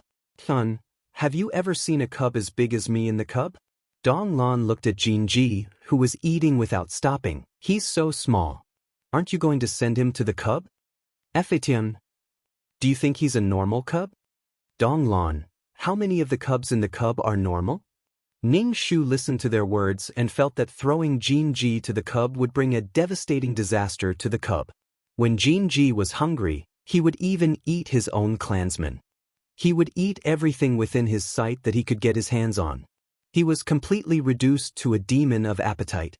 Even the cubs inside were very dangerous. He was very stable now, but he was a bomb. Ning Shu felt that before he encountered danger in the future, he would first put Jinji on his forehead for a period of time. He would starve him until he lost all reason before throwing him in front of the enemy. One person could slaughter 1,000 soldiers. Jinji only felt his entire body turn cold, and he shuddered. The sudden sense of danger almost made him bare his teeth. What was this feeling? Jinji subconsciously looked at Ning Shu. Did she want him to stay behind again? Dong Lan felt that it was more interesting to stay with this group of people. She really didn't want to go to the cub. It was very tiring to interact with those naughty children who crawled around and played every day. She suddenly understood why Fa Tian couldn't stay in the cub. She told the elders in her family that she didn't want to go to the cub. Her race insisted that she stay on land for a period of time and didn't have to do anything. It was good for her to adapt to life on land. Why did she have to adapt to life on land? She preferred to live in the sea. But not long after she returned, she would be chased away by her race. The leader even set a fixed time for her to return to her race. If it wasn't for her trust in her race, Dong Lan would have suspected that she had been chased away by her race. Why didn't they let her return to her race? And she was going to be the next leader. Dong Lan didn't have many friends on land. Chapter 4060. Treasures could only be found in heaven and earth. If a cultivator obtained a treasure, they would be the world. If an ordinary person obtained a treasure, their wealth would be comparable to that of a country. Anyway, if you obtained a treasure, you would obtain the world. That was how awesome it was. People flocked to search for treasures and fought hard for treasures. Even if they obtained a manual with bad handwriting and abstract style, they would not throw it away even if they felt that it was a scam. After investing so much in it, they definitely had to cultivate. If they did not cultivate, they would be sorry for taking such risks. So what if it was abstract? They had to cultivate. Earthworm saw that Ning Shu's expression was not good and apologized. It's my fault. This is very powerful. Ning Shu rolled her eyes. Give it back to me. Hurry up. Earthworm was confused. I can cultivate. I shouldn't have questioned you. Ning Shu said, No, it's a waste of my manual for you to cultivate. No, give it back to me quickly. She turned hostile. Earthworm asked himself if he had gone too far. She was thinking for him and still questioned him. She should be angry. He apologized. It's not that I don't think it's powerful. I just don't know if I'm suitable for cultivation. Ning Shu chuckled. You haven't cultivated before. How do you know that you're not suitable for cultivation? I'll cultivate right away. Ning Shu said, It's too late. I don't think you're suitable for cultivation now. Come again. Earthworm looked at Ning Shu and regretted saying that. It seemed that he was determined to get the manual back. Earthworm slowly took out the manual from under the pillow and handed it to Ning Shu. Ning Shu took back the manual angrily. You treat my manual so casually. Earthworm was speechless. Was he going to worship it on the altar and burn 3 sticks of incense every day for a lifetime? Ning Shu put away the manual, walked to the door, and said to Earthworm, Think of a solution for your strength. I can't be bothered to care about you. If he cared about her, it would make him seem like he was meddling in other people's business. Earthworm was speechless. What a temper! Ning Shu said, If you want to go back to the small world, tell me. I'll take you back. She turned around and left. Ning Shu returned to his room and stuffed the secret manual under his pillow. Then, he sat cross-legged on his bed and began to cultivate. Because her meridians were incomplete, her absorption of energy was very slow. Even if she only had 1 incomplete meridian, she still needed to store it full of energy, in case she ran out of energy when she was in danger. Update the fastest computer terminal. : While he was cultivating, there was a knock on the door. Ning Shu swept with his spiritual force and found that it was Earthworm. Earthworm was holding a small plate with pastries on it. Ning Shu had the intention to ignore him. First, he gave her the energy form, and then he gave her the secret manual. Instead, it made her seem like she was being cheap and stuck to him. She lazily said, I'm asleep. Stop knocking. In any case, he wouldn't open the door. Earthworm frowned and knocked on the door again. I know you're not asleep. Open the door. I have something for you. Ning Shu, no, I'm asleep. I don't want anything. Don't knock on the door. If you disturb me, I'm going to get angry. Earthworm didn't knock on the door. It seemed that she was really angry this time and questioned what she valued most. After Earthworm left, Ning Shu continued to cultivate and basically didn't go out. During this period, Earthworm made different pastries and came to knock on the door, but Ning Shu didn't open the door. There were few meridians, so the absorption of energy was really slow. When it was used, it was like the gate was opened, surging out violently. But when it was absorbed, it was a trickle, and sometimes the flow was cut off. At first, Ning Shu responded, but when Earthworm knocked on the door, Ning Shu didn't speak. Earthworm didn't respond when he heard that, so he didn't knock on the door. He didn't know if she was really asleep or just didn't want to talk to him. He had never seen her so angry. Earthworm was a little helpless and didn't know how to deal with it. Even food couldn't tempt her anymore. Ning Shu spent a lot of time cultivating. When he came out of the room, he went to the hall and saw that the table was full of all kinds of pastries. Some of the pastries were a little old and the color didn't look good. Ning Shu looked at the pastries on the table expressionlessly. Earthworm came in with a new plate of pastries. When she saw Ning Shu come out, she said, I made these for you. Have a taste. Ning Shu sat down. How did you know how to make these? I learned it. Those children all like the pastries I made, Earthworm said. Ning Shu said, oh, and picked up a pastry to taste. Even if you made pastries for me, I'm still very angry. Earthworm apologized. Yes, I said something wrong. You should be angry. Ning Shu said, You should question it, but I don't intend to give this to you. She was still angry. Earthworm was a little helpless and said to Ning Shu seriously, I really want to cultivate that secret manual. I want it so much that my heart hurts. Ning Shu smiled. Then you can continue to feel the pain. Ning Shu finished a pastry and stopped eating. I'm on a diet now. Don't give me this kind of thing. That's all. Earthworm. Ning Shu went out. Earthworm asked, Where are you going? Ning Shu turned around and said, I'm in a bad mood. I'm going out for a walk. Earthworm. Ning Shu got some swamp mud and smeared it on his body. Then he jumped into the Nether River and prepared to fish for some Nether River stones. This time, he was at the downstream of the Nether River. He couldn't be in the same place. He repeatedly smeared mud on his body. Since he was occupying this river, he had to get the good stuff out. The Divine Stone race couldn't go down the river. They definitely wouldn't go down the river. They could only find other stones and metals to maintain their lives. But nothing was more suitable for the Divine Stone race than the Nether River stones. Ning Shu's body was red from the scalding heat. She carried the Styx River stones and went back. She didn't find many, but it was better than nothing. Even mosquito legs were meat. When he got home, Earthworm carried a plate of green things and said to Ning Shu, Don't you want to lose weight? This is healthy and can help you lose weight. Ning Shu said, I want to lose weight, but I don't eat grass. Don't bother. I'm not angry. Earthworm heaved a sigh of relief. It's good that you're not angry. Ning Shu said, I won't give you the secret manual because you're not suitable for it. This has nothing to do with me being angry. If I'm angry, I won't give it to you. If I'm not angry, I won't give it to you. Earthworm? So, are you angry or not? Earthworm had a headache. He was about to break down. If he had known this would happen, he would have slapped himself for saying such things. Ning Shu sent the Nether River stones to the mountain. Earthworm asked helplessly, Where are you going? She didn't stop. Ning Shu said, I'm looking for the Divine Stone race. Earthworm, damn, it's so awkward now. So awkward that my scalp is numb. Ning Shu snorted and left. Earthworm, so she's still angry. She said she wasn't angry, but she was more angry than anything. Why were girls like this? Yao Nyang was like this, and this girl was like this. Chapter 4061.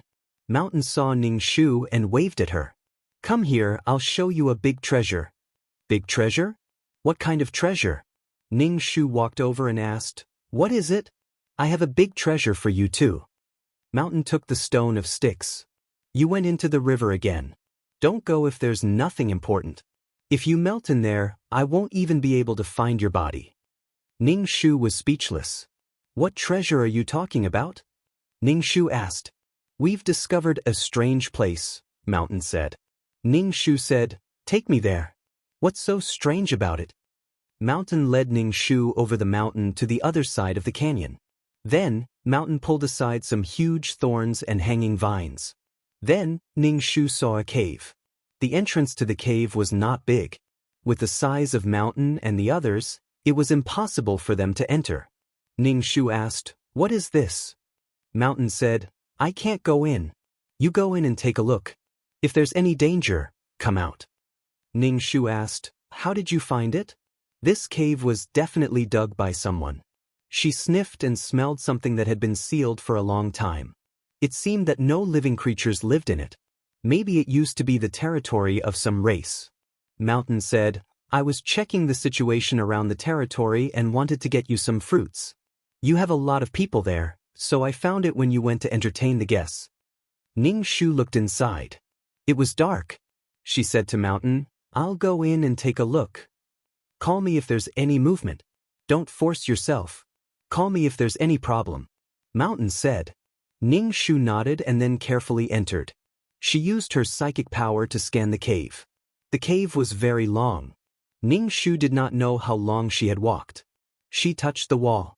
There was a special material on it that prevented her psychic power from penetrating the wall. She could only explore the path. Son, how are you? Are you still alive? Mountain crouched down and shouted at the cave entrance. His voice traveled through the long tunnel, forming several echoes. Ning Shu said, "I'm fine." As for whether the mountain outside could hear them, he didn't know. This was the downside of having a large body. Even the slightest bit of space would make it impossible to enter. The divine stone race seemed to be in this form. They didn't have a human form. If they had a human form, they wouldn't be so clumsy. The battle form would only be activated during battle. Ning Shu kept walking forward. She didn't know where this narrow path led to. She walked deeper and deeper, and only the sound of Ning Shu's footsteps could be heard. She stopped and hesitated. Should she continue walking? What kind of path was this? Why was it so long? The more he walked, the more uncertain he became. I don't care anymore. Let's go. We reached a fork in the road. Ning Shu, who had a choice phobia, was suddenly at a loss. Which side should he choose? Who knew when there would be danger behind these two paths? This kind of fork in the road didn't have direction signs or warning signs. It was simply an inhumane design. Ning Shu closed her eyes and made her choice. Whatever path she chose would depend on fate. Whichever path she chose would be the one she chose. After choosing a path, Ning Shu walked over without hesitation. When she tiptoed, her body suddenly tensed up. Her back suddenly stiffened, and her entire body froze. This direction was dangerous. It seemed that her luck wasn't good. She had chosen a dangerous path. However, Ning Shu didn't avoid it. Things like danger, if she avoided it, she would encounter it again. Why should she avoid it? It was too tiring. Unless she turned around and left the cave now, she wouldn't encounter any danger if she didn't enter the cave for the rest of her life. If she wanted to explore the cave, she definitely couldn't avoid it. Ning Shu walked in the direction of danger. The danger was like the wind, accompanying Ning Shu. The sense of danger was always there. Ning Shu was very careful to avoid being buried here. There was no danger along the way. As she walked, the front opened up. The air was filled with the smell of soil, mixed with a rotten smell. The open area was very dark. The walls of the passage were smeared with a glowing substance, which could be seen slightly. Ning Shu used her spiritual power to scan and found that this was a tomb. There were only graves and no tombstones. However, Ning Shu didn't walk directly. As long as he stepped over, he was likely to be attacked. Ning Shu saw a tomb for the first time in the void.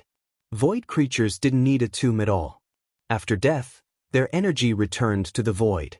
Things like tombs, only humans with short lifespans who attached great importance to bloodlines would have such feelings. Short lifespans attached great importance to bloodlines because bloodlines were an extension of themselves. Humans invented death. They made death look even more sacred and mysterious. However, there were many traps around these rough graves. There were also some high-tech things. These were all covered up. As long as she stepped into the range of the cemetery, she would be attacked. These high-tech weapons were embedded with energy bodies to provide energy. Moreover, the energy in the energy bodies didn't dissipate much. Seeing these high-tech things, Ning Shu immediately thought of Li Wen and the Black Hole Technology City. Looking at these graves, she felt more and more that the people under the cemetery were technological humans who had broken through the plane and entered the void. They didn't leave a trace of bright light in the void and died quickly. They were buried in this simple cemetery. The lifespan of humans was no different from that of fireflies in the void. Many ambitions lost in time. Ning Shu didn't intend to dig up the graves. He made these very lethal weapons because he was afraid of being dug up. This was probably the biggest difference between humans and other creatures. Humans invented death and gave it all kinds of etiquette. The thought that someone would dig up his grave after he died made him feel so fucking anxious. Even Ning Shu would probably be angry when she thought of her corpse being insulted after she died.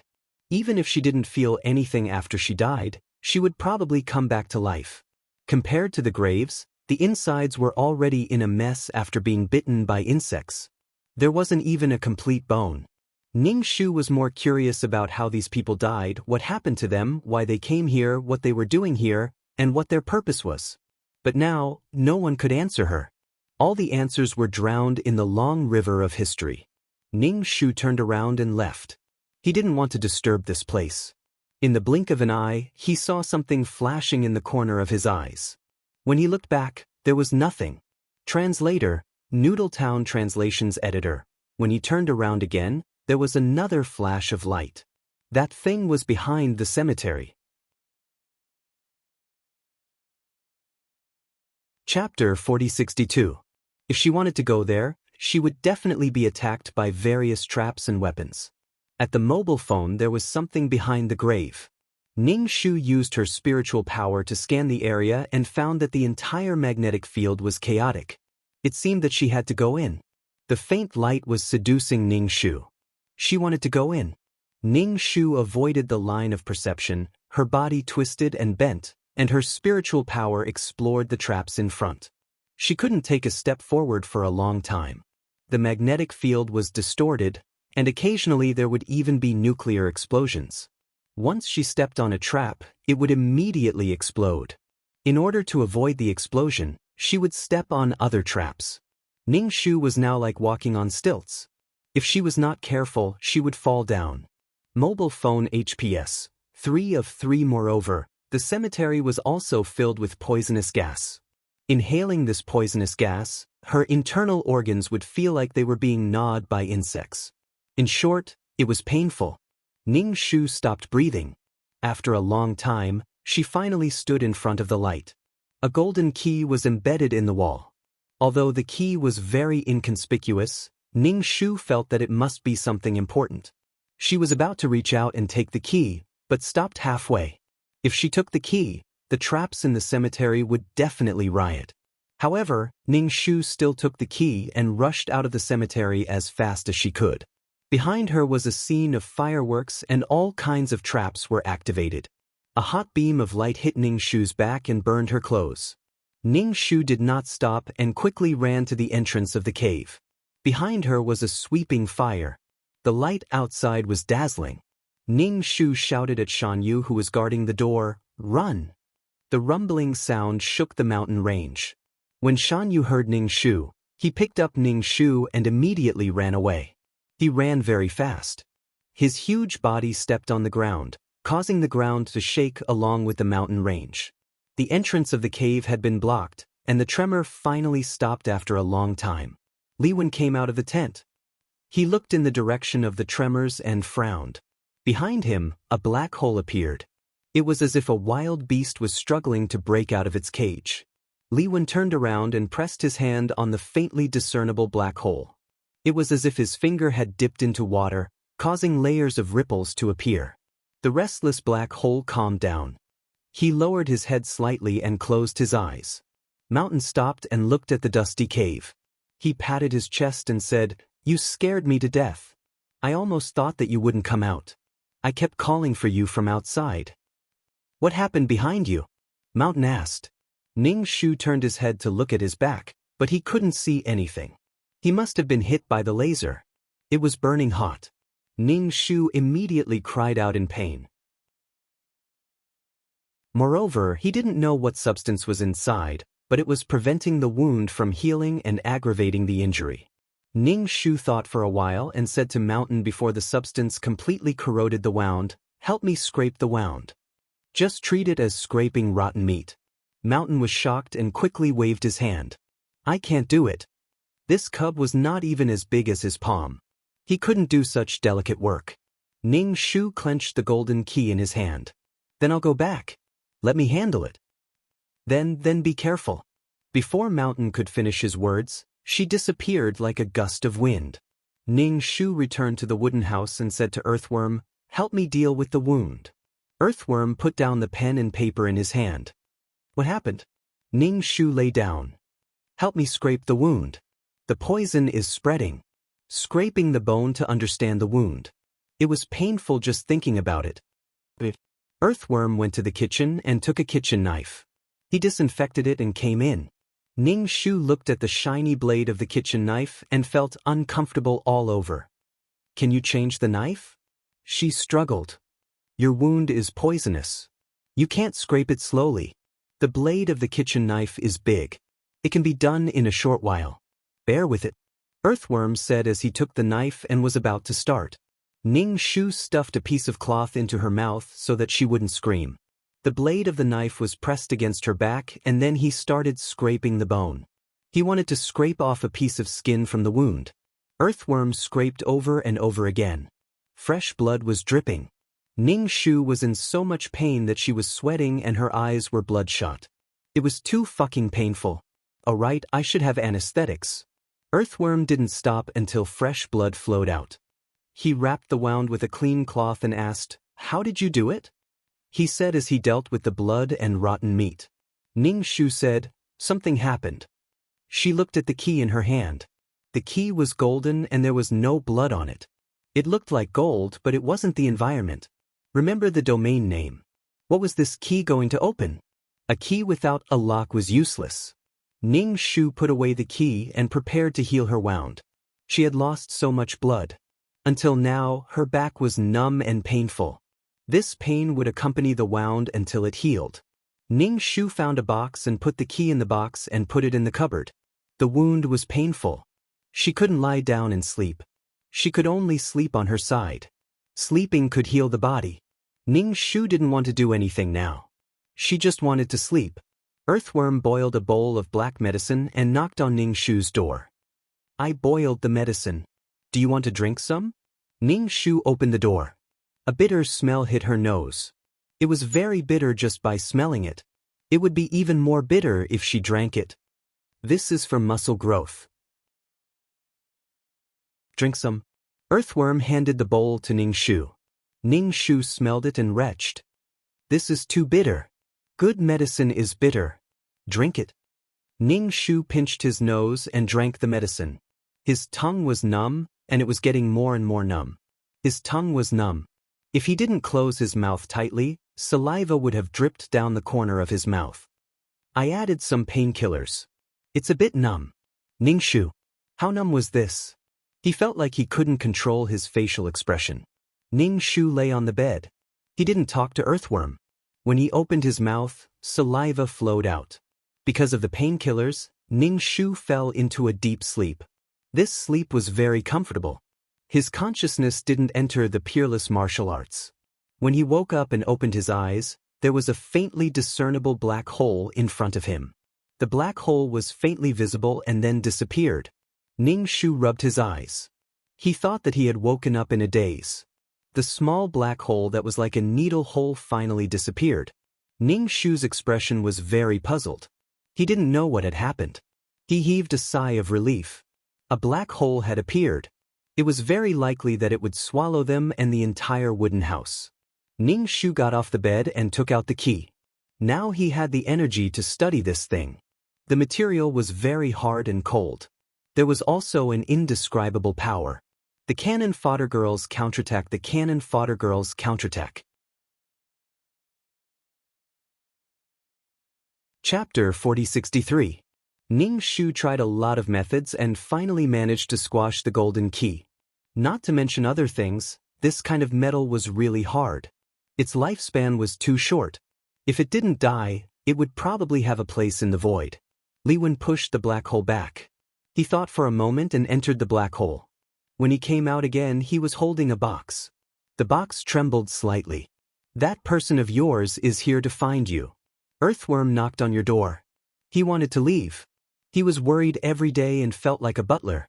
Ning Shu put the key in the messen space. When he walked out, he saw Li Wen and a black box on the table. Ning Shu's heart skipped a beat, but he said calmly, "Brother, why are you looking for me?" Li Wen pushed the box to Ning Shu. "This is for you." Ning Shu tilted his head in surprise.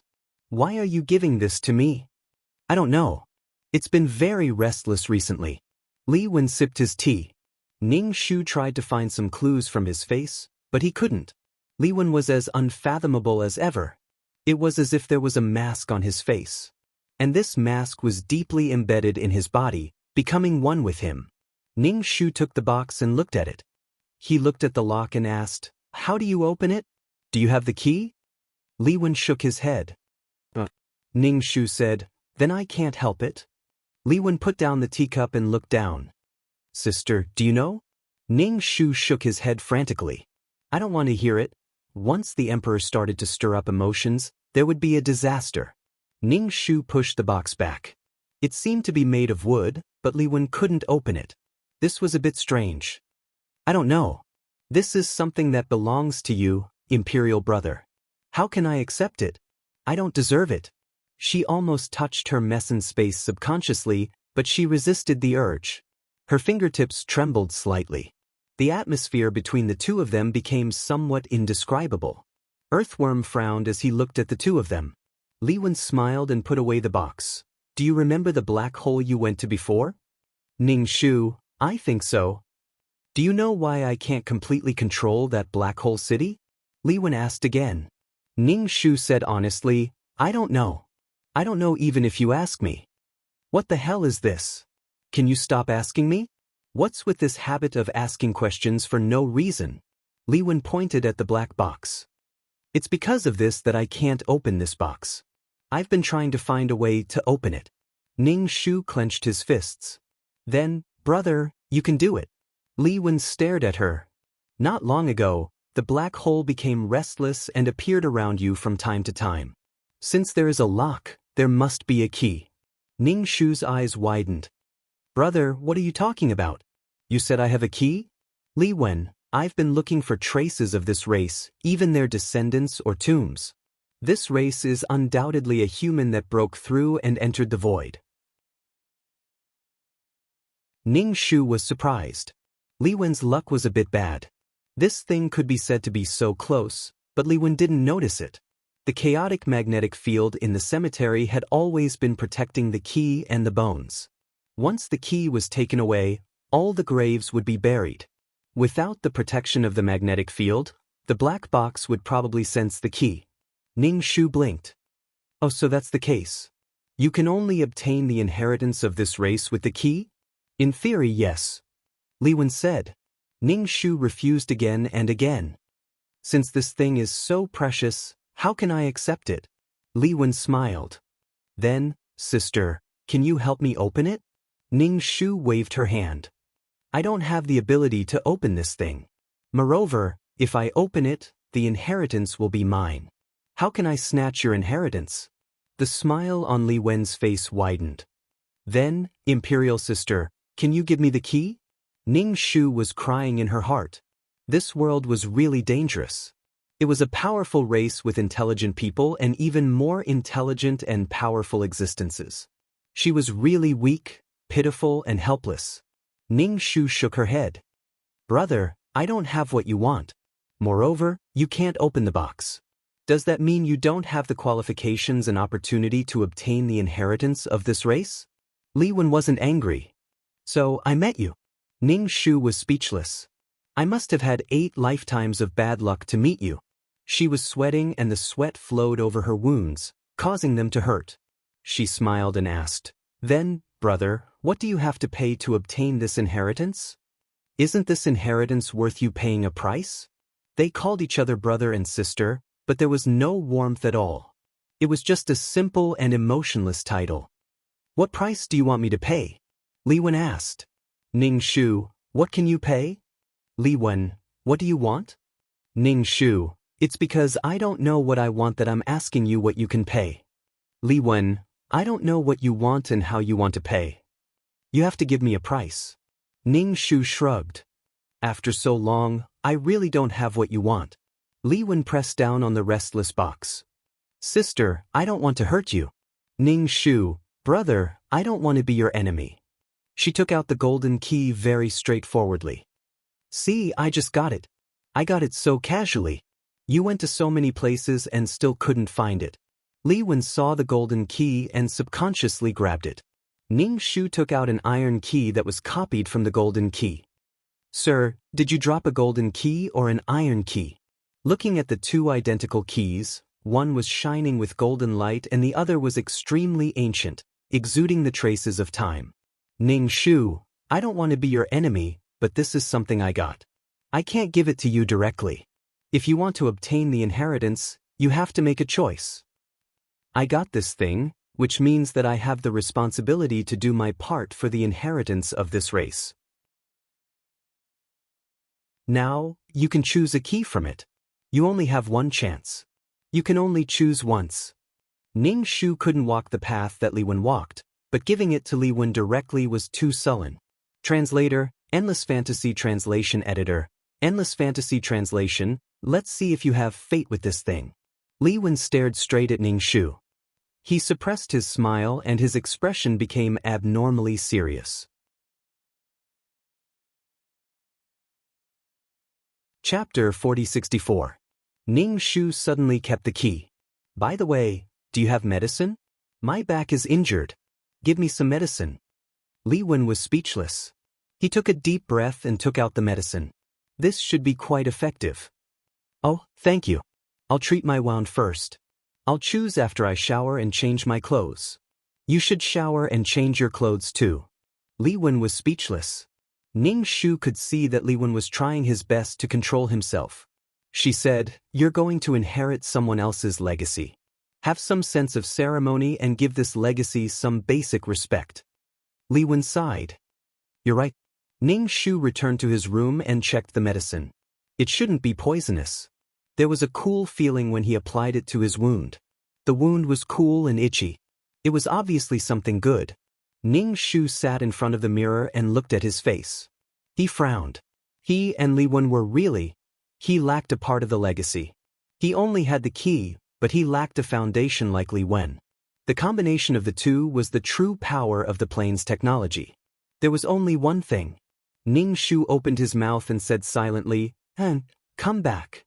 Fa Tian, who was thousands of miles away, turned into a ray of light and rushed in a direction, leaving Dong Lan and Jin Ji behind. The meat in Jin Ji's hand fell. He was dumbfounded. Panic quickly appeared in his eyes. He didn't know what to do. He could only walk in circles. He was shrouded in helplessness. He was anxious, uneasy, and afraid. Dong Lan stomped her feet. What was going on? He left without saying anything. What was she going to do when she left a cub behind? Moreover, this cub was filled with a violent aura. He was like a balloon that had inflated to its limit. He was getting more and more inflated and dangerous. He was about to explode. Dong Lan trembled. She picked up the meat on the ground and handed it to Jin Ji. Jin Ji ignored her. Dong Lan trembled. She stayed away from Jin Ji, but she couldn't leave him alone. If this cub got lost, Fa Tian would still look for him. Dong Lan wouldn't just leave her cub like that. Dong Lan was responsible for her, so she wouldn't go up and provoke him. She silently watched from the side and waited for Fa Tian to come back. A black whip appeared in Ning Shu's hand. She grasped it and wrapped it around her waist. As Ning Shu's weapon, when its master needed it, it would appear as soon as it was summoned. After adjusting his expression, Ning Shu raised his hand to rub his numb face and walked out of the room. Li Wen had already tidied up properly. There was a trace of water vapor on her hair. It was obvious that she had already washed up. Ning Shu revealed a radiant smile. Li Wen glanced at the black whip coiled around his waist. It was a deep black color. Ning Shu's hands were behind his back. He stretched out one hand and opened it. A golden key lay in the middle of his palm. Under the refraction of the light, it flashed with light. It was tacky but beautiful. "Mister, may I ask, did you lose this golden key or this iron key?" She opened her other hand. In her palm was a black key. It was simple and unadorned. It had a faint and earthy smell. "Mister, you can answer honestly. The consequences of being wrong are very serious," Ning Shu said. Li Wen's breathing was a little chaotic. He took deep breaths, but there was no expression on his face. The whip coiled around Ning Shu's waist opened up and then tightened. Because he sensed danger, Ning Shu naturally felt Li Wen's suppressed killing intent. This faintly discernible killing intent was mixed with a strong pressure. Ning Shu's expression didn't change. He stretched out his hands and smiled sweetly. "Brother, hurry up and choose." Li Wen stretched out his hand. Under closer inspection, his fingertips were trembling. Ning Shu just smiled and didn't urge him. His sharp eyes scraped across Ning Shu's face inch by inch. He wanted to find some clues from her face. Ning Shu's face wore a smiling mask. The curve of his mouth didn't move. Under his gaze, there was no abnormality. He stretched out his hand and reached for the golden key. He observed Ning Shu's expression and eyes. He stopped at the golden key and reached out to the iron key. Ning Shu still smiled. There was no abnormality. Li Wen exhaled. His forehead was covered in cold sweat. Is one of these two real? Ning Shu nodded. I swear, one of these two is real. You don't have to pay a huge price. Just choose one of the two. A huge price? Li Wen snorted. He would rather pay a huge price.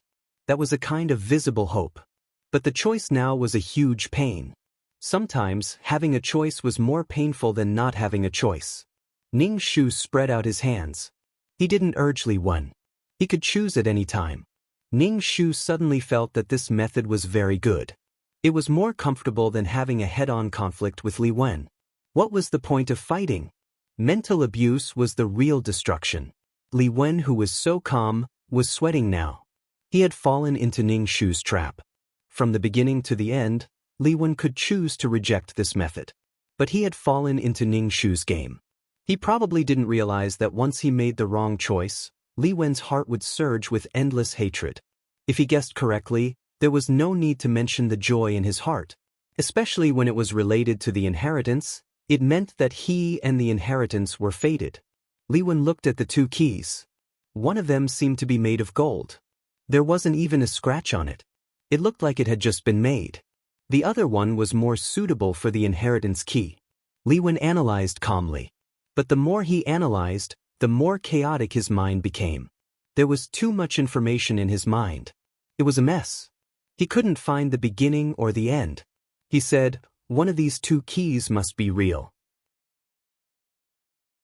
There isn't a third or fourth one inside. Ning Shu was a little surprised. Why would I do that? There are only two keys. You can choose one. You are my brother, but I still have to test you. I exchanged this with my life. Li Wen exhaled. He felt dizzy. For a moment he actually felt like vomiting. He immediately realized that he was a little obsessed. He had been searching for this thing for a long time. He had used many methods to open the box, but to no avail. This had probably become his obsession. Now that this thing was in front of him, he couldn't control his emotions. His urgent emotions made him grab one of the keys. But he didn't know which key was the real key. His mentality was out of balance. He was Li Wen. He was an emperor. He had broken through 100 years of life. He could have it. He could have this thing. He deserved it. It was all his. He calmed down and stretched out his hand. Chapter 4066. Earthworm looked at the situation and asked Mountain next to him, "Can you make them stop?" Just watching from the side was enough to make one's heart tremble. How terrifying was it to be on the battlefield?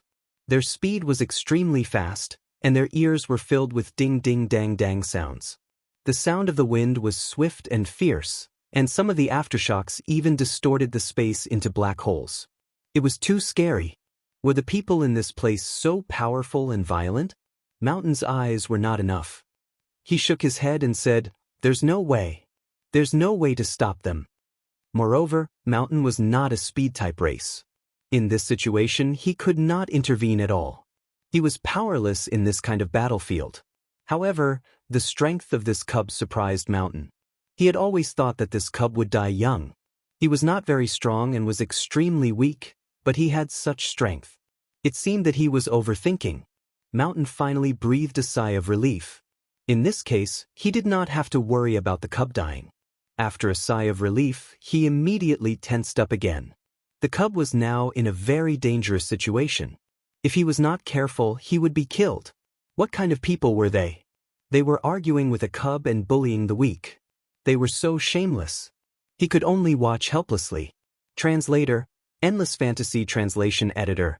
Endless Fantasy Translation. Just as Mountain thought, Ning Shu was a little overwhelmed now. Only when she was in the middle of it did she know how strong Li Wen was. Every attack was like a mountain, with a fierce killing intent.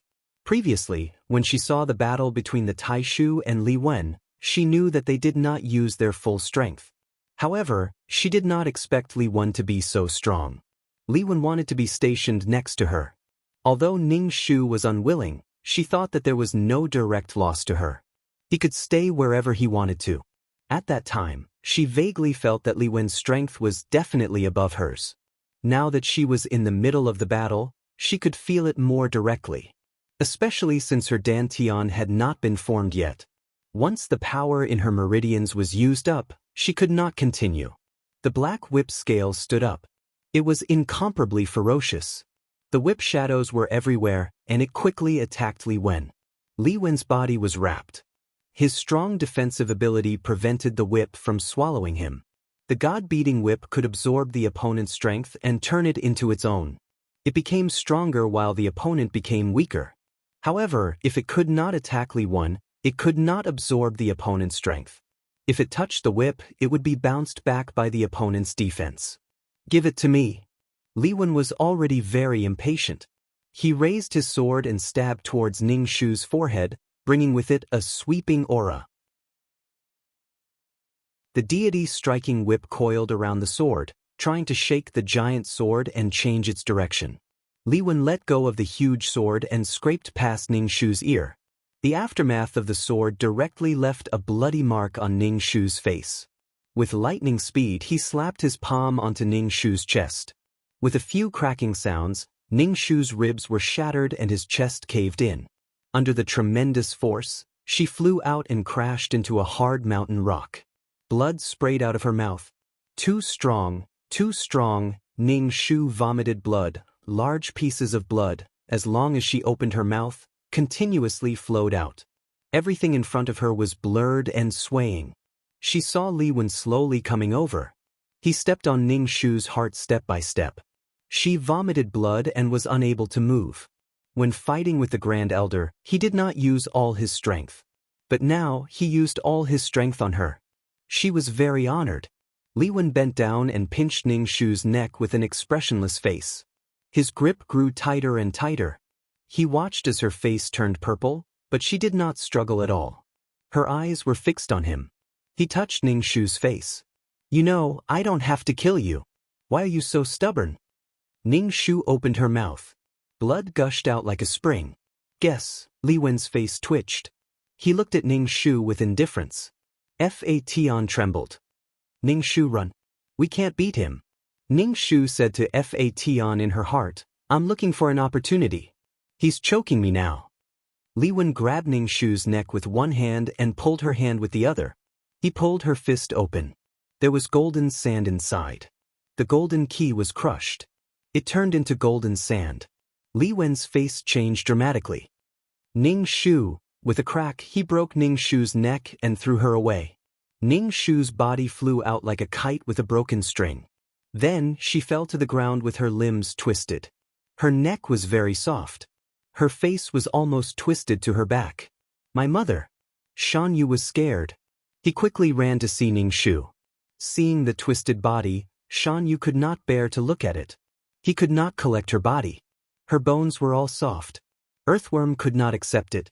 She died just like that? She disappeared just like that. Earthworm usually played with her and joked with her. Such a person disappeared just like that. He walked over with trembling hands. He wanted to pick her up, but he did not dare. When he picked her up, her head fell directly to the ground. Only a layer of skin was left on her neck. Her brain hung vertically. It was very scary.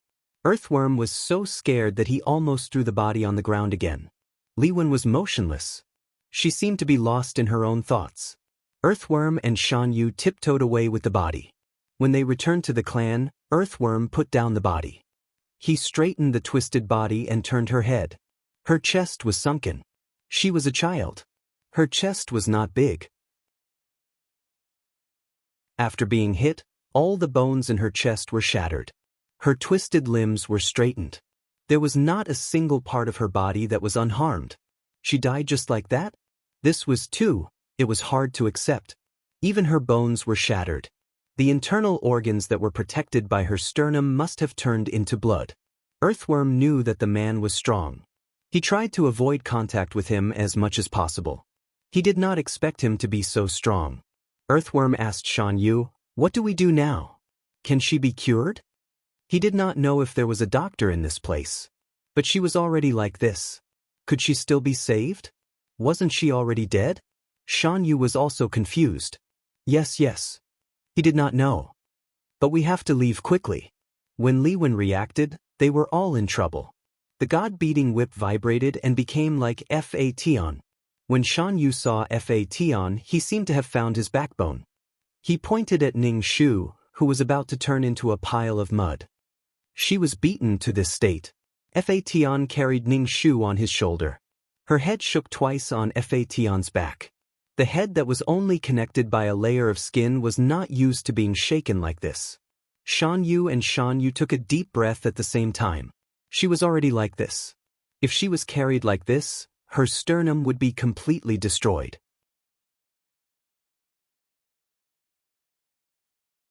Chapter 4068.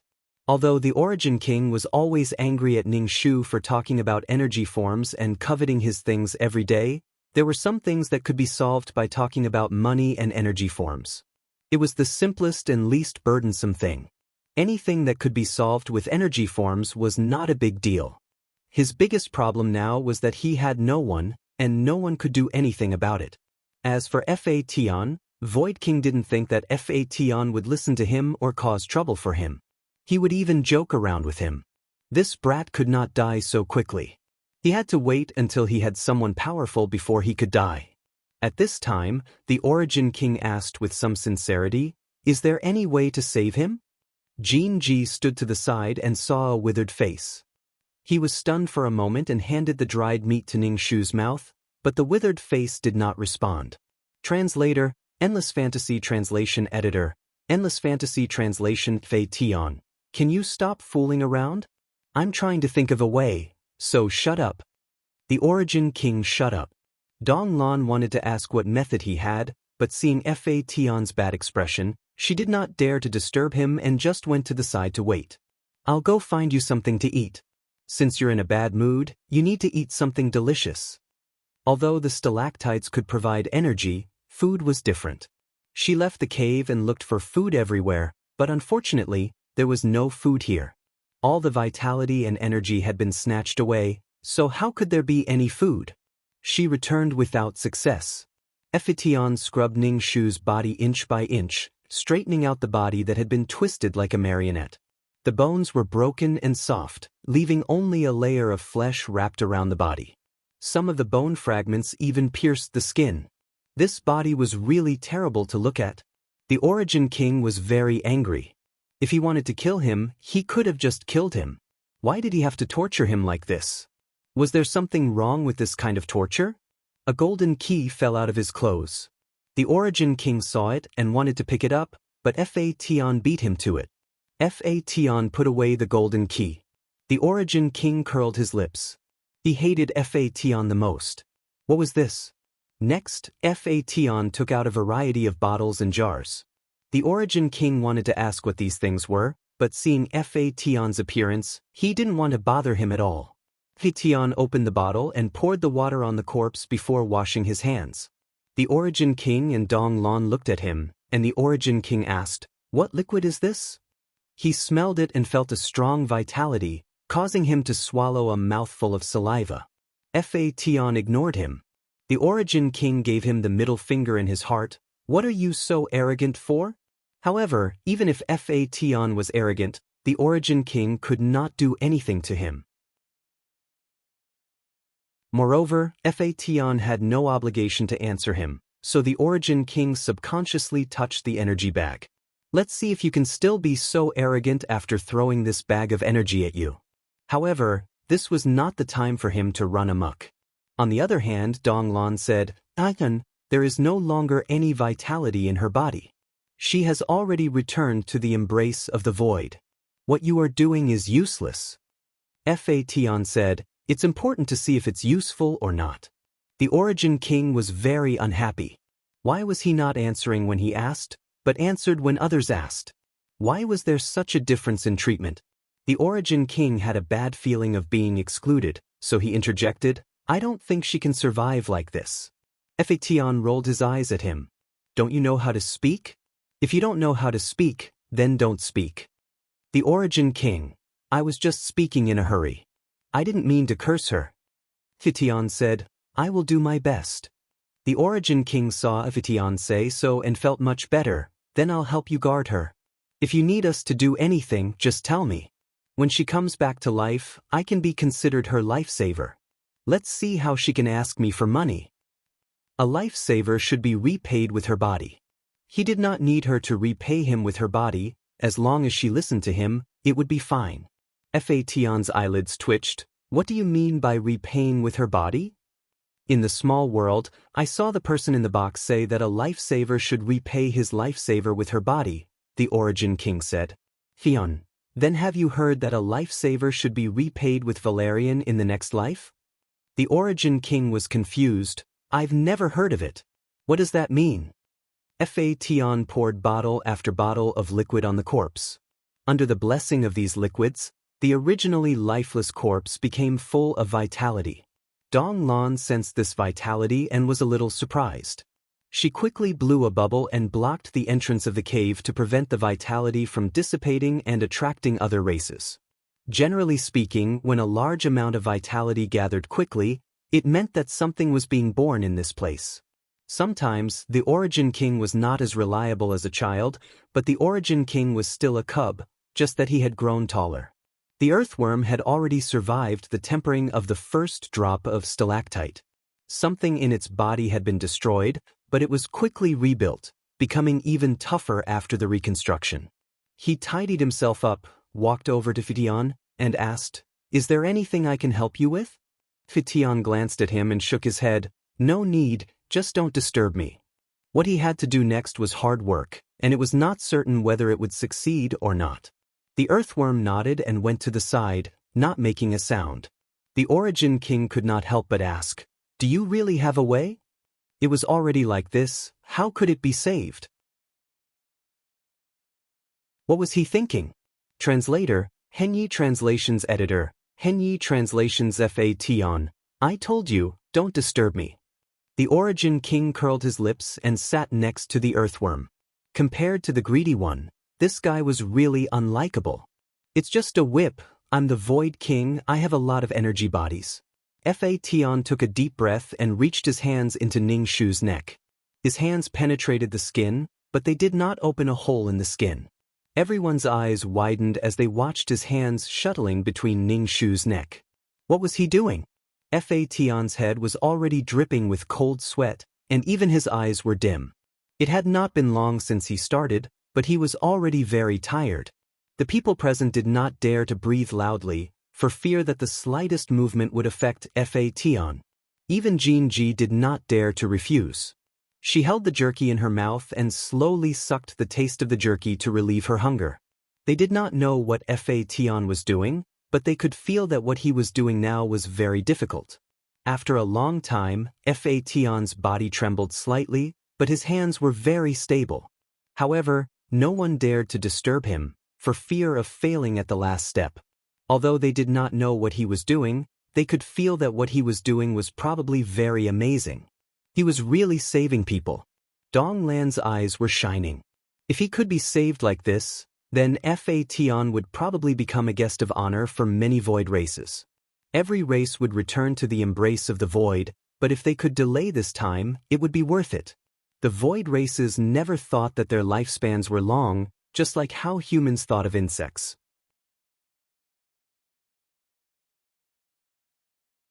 Chapter 4069.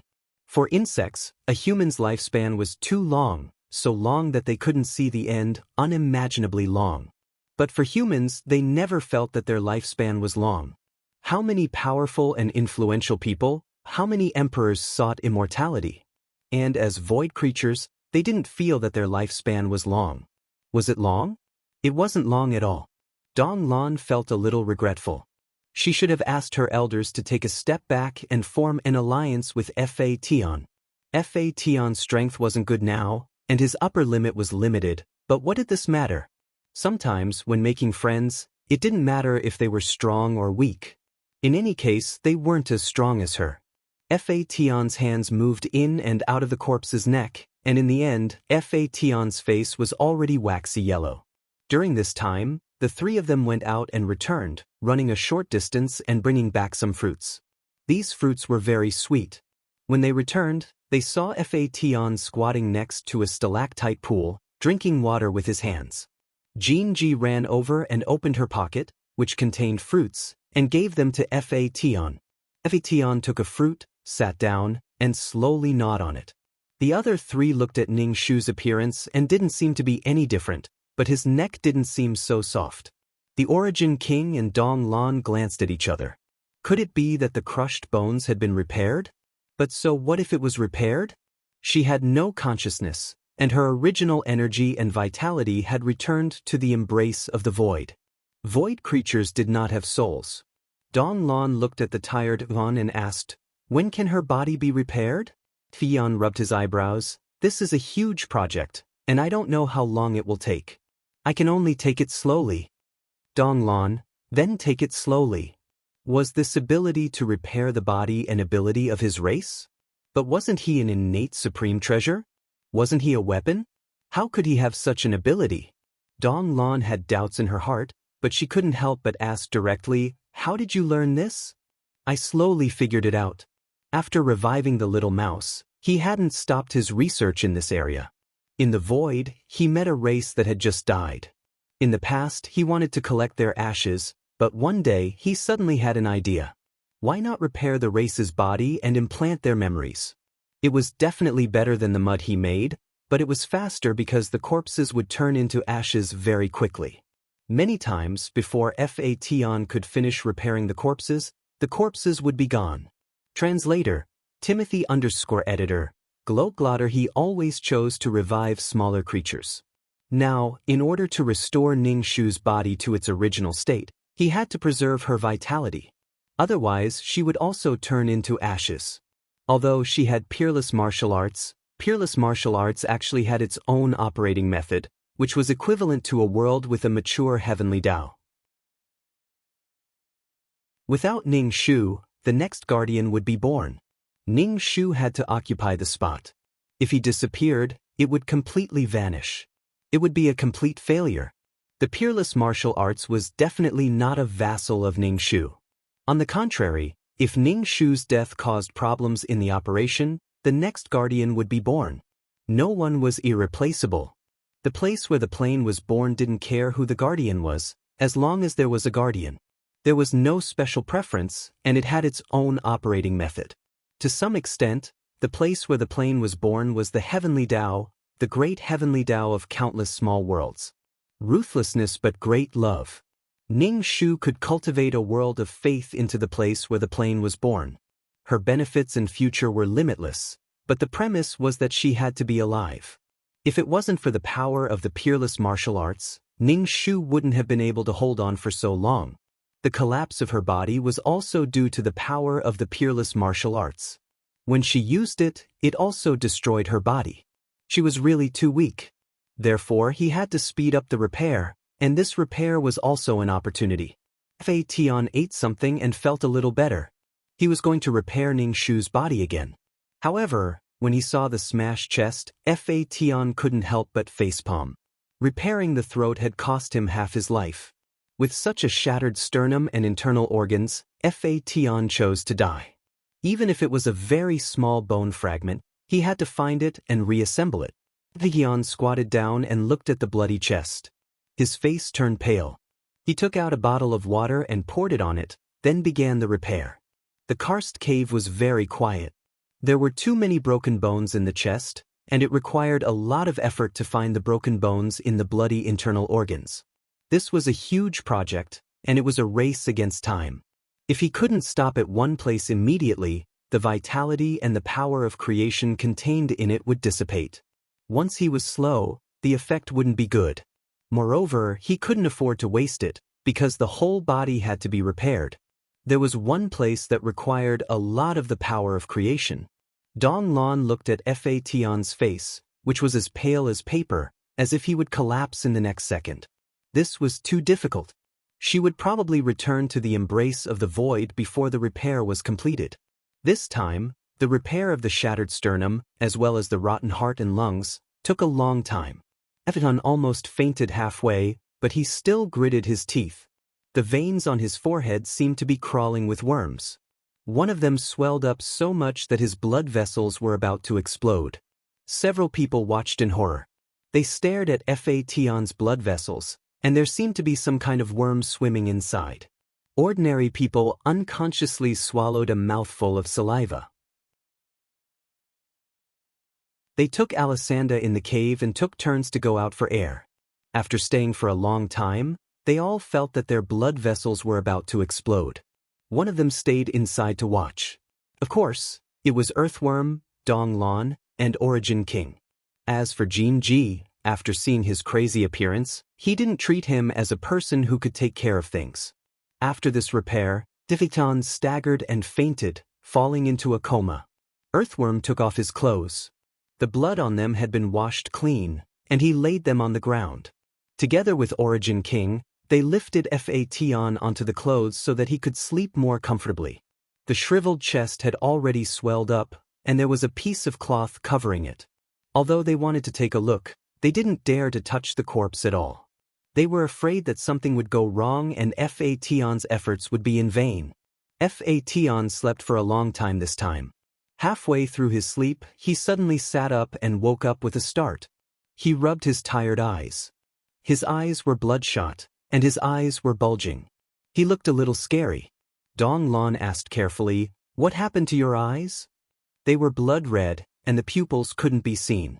Fation rubbed them. "It's okay, I overused it." Donglon blinked, somewhat curious about Fation's eyes. Could his eyes see the broken bones in the flesh? Fation knew very well that this was because he had overused his spiritual force, and his brain was about to explode. He didn't know if he could hold on until the end.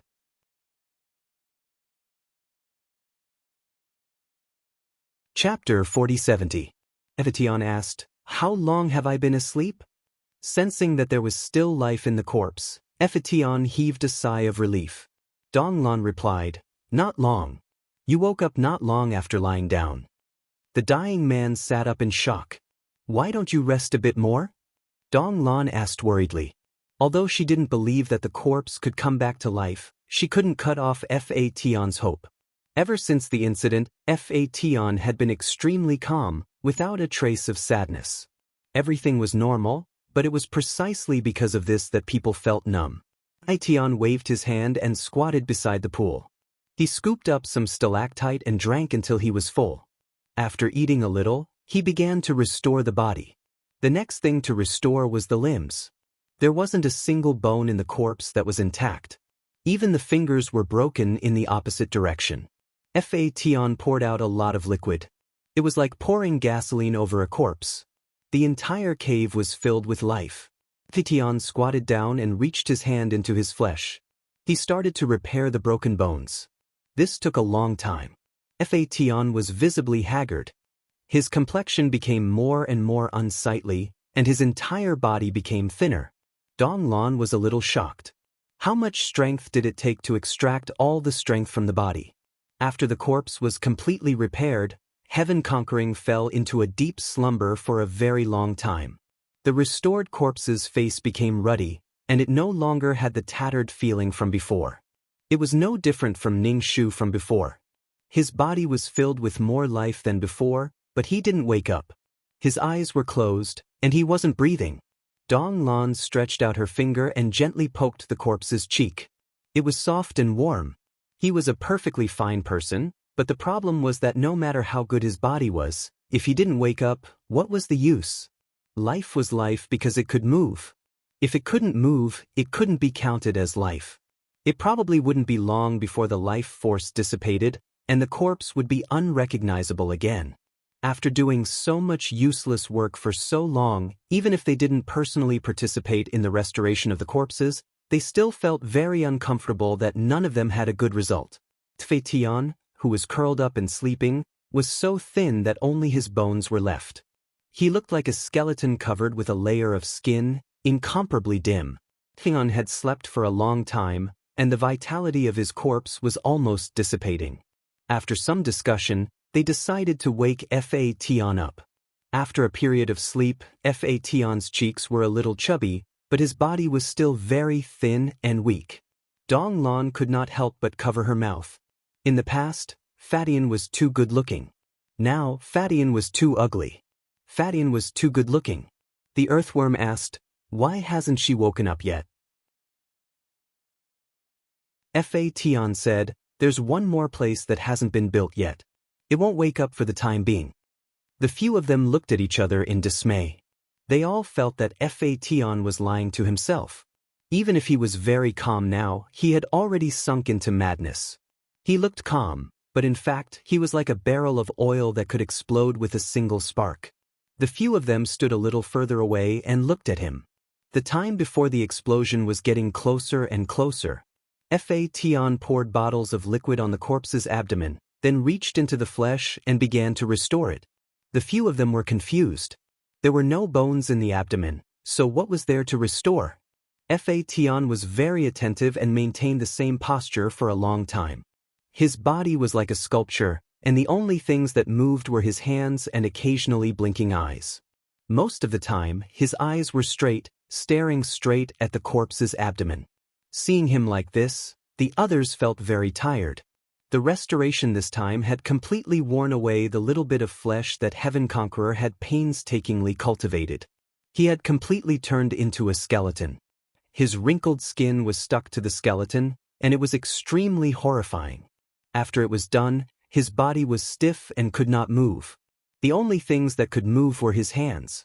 He reached out his withered hands and patted Ningshu's face. "Ningshu, wake up." The corpse did not respond. He reluctantly patted her face again and again. Slowly, mechanically, the patting sounds echoed in the cave. Dong Lan, the earthworm, and the Phantom King trembled as if they had seen a ghost. They even hugged each other, not daring to go up and persuade Fation. They really did not dare to go up. Fation did not seem to feel anything. He patted Ningshu's face again and again, and he did not seem to be gentle. The corpse's eyelashes trembled and opened her eyes. Fation's hand was about to pat Ningshu's face. His hand moved up slightly and touched Ningshu's head. He pulled Ningshu's hair. "You're finally awake." He woke up. The three of them were very surprised. Ningshu's vision was very blurry. After a while, he could see clearly. He sat up and touched his face. "My face hurts. It's burning. Why do I feel like someone hit me?" "Fan, how did you become like this?" Ningshu looked at Fation in surprise. When he held him, he said, "So thin." Fation rolled his eyes. "Who did I become like this for? I used up too much energy. The energy stored in my body is all used up. Come and help me. My body is numb. I can't move." Ningshu immediately got up from the ground and picked up Fation. Then he slowly stretched his bent legs and rubbed them. "How did it become like this?" Ningshu said. "You said you had a way, but you didn't say it would be like this." "Okay, take a look at your body." Fation was impatient. Ningshu looked inside herself and found that she had a dantian. She screamed in surprise and quickly asked An, "How did you do it? How did I suddenly have a dantian?" Her consciousness was sleeping in the peerless martial arts. When Liwen broke her neck, her consciousness was no longer in her body. Fitian said expressionlessly, "It's nothing. I used the power of fortune. It's the initial power that I took from the peerless martial arts. This thing can also be used? The power of faith can be cast. The power of fortune can also cast. Stones can be used to build houses. It can also be used to turn ahead." Fation looked very tired. Ningshu asked, "Then why didn't you do this before?" Fation looked at her. "If you break your body and let the power of fortune exist in each of your bones, I can do this." Ningshu waved her hand. "Forget it. It's too painful. I can't bear it." Ningshu found that her body not only had a dantian, but also a main meridian connected to it. Fation said, "The main meridian has been formed. You have to find a way to deal with the side meridians. I really can't hold on." Ningshu smiled, her eyes shining. "This is very good."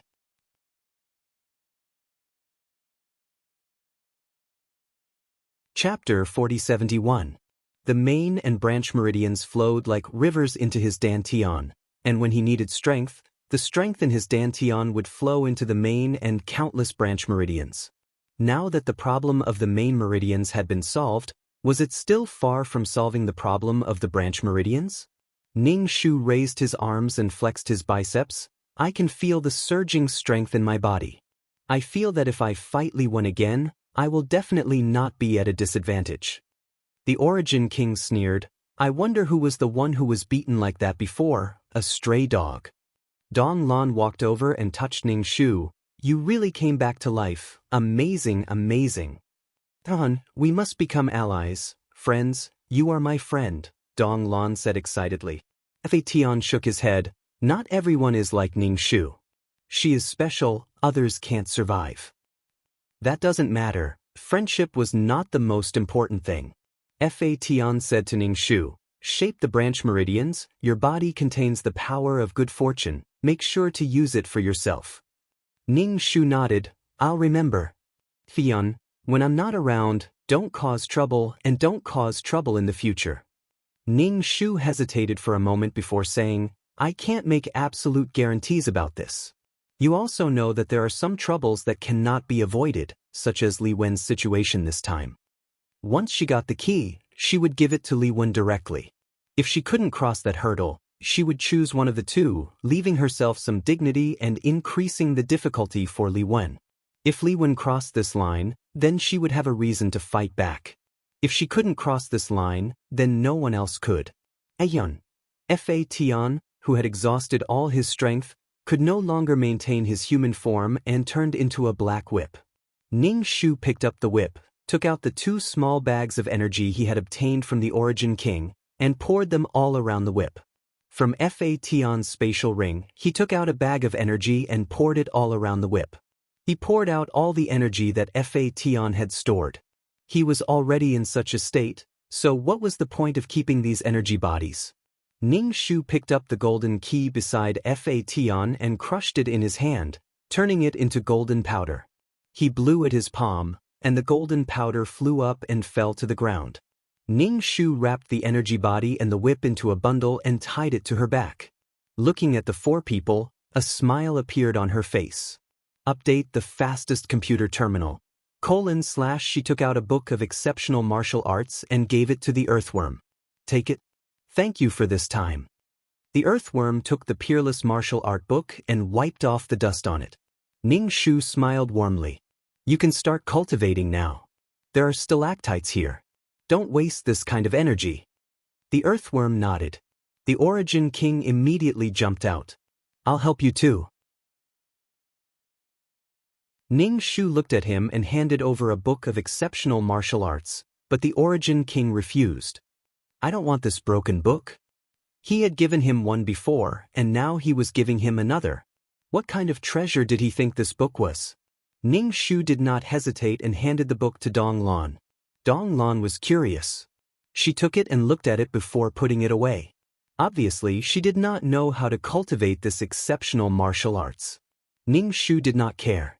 Every race had their own racial talents and did not need this kind of thing. Only someone like her who had no talent needed this kind of thing. Regardless, he would cast the net first. Whether or not he could catch the fish was a matter for later. Ning Shu squatted down, scooped up the stalactites, and gulped them down. The surging energy immediately surged in one of his main meridians, stabbing his meridians painfully before pouring into his dantian. The newly formed dantian was very fragile. When a large amount of energy poured into it, it was very painful. However, there was a wisp of something lingering in his dantian, quickly repairing the damaged dantian. This should be the power of creation that Tian had mentioned. It was the power of origin. Ning Shu smacked his lips. Stalactites were good stuff and had to be collected.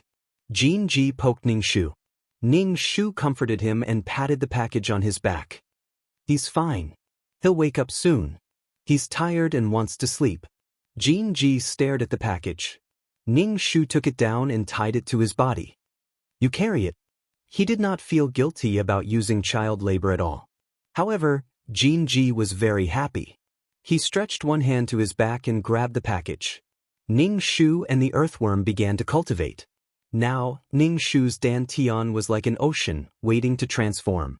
The energy was now in a liquid state. The next step was to compress it into a solid state and accumulate it step by step. This pool of stalactites solved this urgent problem. There was enough energy to let Ning Shu take on a gaseous form. The Origin King saw Ning Shu swallow the stalactites like a whale and climb down. He pressed his whole head into the water and gulped it down, causing the water level to drop rapidly. What kind of evil creature was this? The Origin King hurriedly collected some to prevent him from drinking it all. A large amount of energy washed Ning Shu's body. There had never been a moment when Ning Shu felt that he was strong enough to kill Senior Uncle and Li Wen. This feeling was very powerful. Ning Shu burped and said to the Earthworm and the Origin King, Jinji, let's go back. The Origin King asked, what are you going back for? Maybe he's chasing you now. Ning Shu said, I'm going back to find the Divine Stone Clan. If I meet Li Wen, I can take revenge.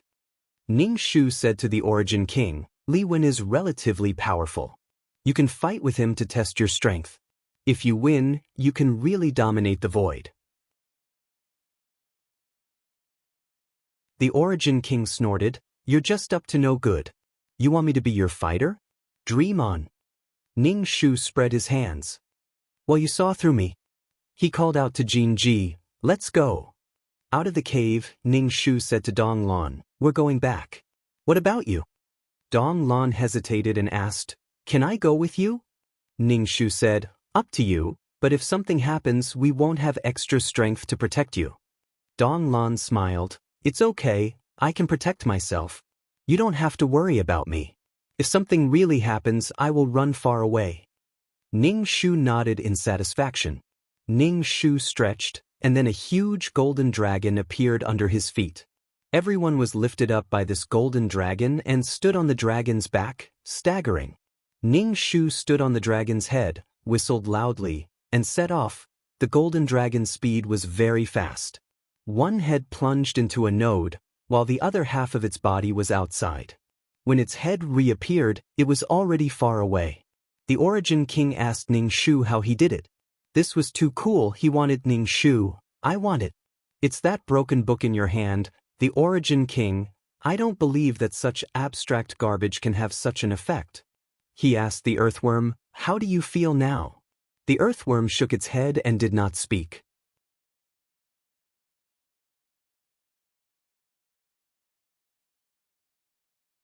Chapter 4072. Li Wen stood there motionlessly, as if he was a statue standing between heaven and earth. His eyes were deep and dark. He was Li Wen. How could an inheritance make him like this? He could be the Lord of heaven and earth. A key, an inheritance. He didn't need any inheritance at all. He didn't need the inheritance's recognition. His body moved and he took out the box. He slashed at the box with his sword. The box exploded and the things inside were annihilated in the flames. Li Wen's expression flickered in the flames. Just as he had guessed, opening the box by force would cause it to self-destruct. So what if it self-destructed? He didn't care about the inheritance. Since the inheritance didn't choose him, then he didn't need to get the inheritance's recognition. He was Li Wen, the ruler of the world. He only had things he didn't want. As for those people who were chosen, they really thought that he would chase after them for the key. Now that the inheritance was in front of him, Li Wen wouldn't even look at it. An inheritance wanted to freeze him. Li Wen's current thought was, you don't care about me, but I don't care about you either. How amazing do you think you are? Trash inheritance. You want to play with me? Scram, I'll destroy you. His loss of control was only temporary. This inheritance would disappear into the void forever. Your so-called inheritance just needed time to cross over. He left leisurely. The wind blew his clothes and he disappeared. His back view stood tall. Ning Shu sat on the golden dragon head and brushed past Li Wen who was walking in the void. In the next second, the two of them stopped at the same time. The two of them turned and looked at each other. No one spoke first. They just looked at each other. Earthworm was nervous. This was the person who beat Ning Shu up. The atmosphere was heavy. Jinji looked at Li Wen warily and bared his teeth at him. Under such an atmosphere, the bag on Jinji's back didn't move. The whip had no energy left and had fallen into a deep sleep. Li Wen was alone. He didn't have an army beside him. But just standing there, he was so arrogant that it seemed like the world was under his feet. Compared to the last time when he was angry, Li Wen was too calm now. It was probably because he went through a spiritual storm that his level became higher. Sometimes, Ning Shu really envied Li Wen's self-confidence. He envied Li Wen's success in his life, as well as his victories in all his endeavors. His self-confidence was infinitely magnified. But she couldn't. Her survival, whether it was when she was alive, when she was a mission enforcer, or when she was reborn, did not allow her to be unbridled and confident. However, she was very arrogant now. She was even eager to try. She wanted to test her strength. She also needed to have physical strength to establish her confidence. His confidence was built from the accumulation of victory after victory. The wind blew at Li Wen's robes. He glanced at Ning Shu and turned to leave. He walked with the gait of an emperor. As soon as Li Wen left, everyone present breathed a sigh of relief. It was clear that Li Wen put a lot of pressure on them. Without an army, just Li Wen alone made them feel pressured. To a certain extent, Li Wen had already broken the hierarchy of the small world and the void race. Li Wen did not ask for the golden key. This was within Ning Shu's expectations. Even in the void, Li Wen's tyrannical nature as a human emperor did not change at all. He's really good-looking. Dong Lan sighed. What happened between you two? He was good-looking, but his body was weak. Without the protection of leather armor, his soft skin was not strong, but there was a kind of indescribable beauty. His every move had a lingering charm. Ning Shu said lightly, "We had a fight, and then I became like that." Dong Lan asked, "Why? Weren't they eating at the same table before? Why did friends and enemies change so quickly?" Dong Lan's brain cells could not keep up with the land races. When they returned to the clan land, it was already a mess. The previous wooden house had been destroyed, and all the living utensils were destroyed. The Origin King cursed, "Couldn't you have gone further away when you were fighting? Why did you have to destroy the house?" Many of the things inside were taken from the small world bit by bit. This damn girl. Who would care so much about fighting? All they wanted to do was to defeat the other party.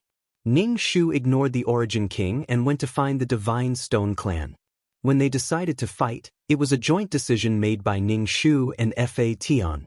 If Li Wen made the right choice, this dispute would dissipate and everyone would be fine. But if she made the wrong choice and the other party insisted, then they would fight. At that time, she was a little puzzled why Fa Tian was so determined to fight. She was afraid that he had already planned to repair his body. If he could win, then he would fight. If he couldn't win, then he had a second plan. Whether he won or lost, she would inevitably suffer serious damage. What a clever little brat. The problem was, it was really fucking painful.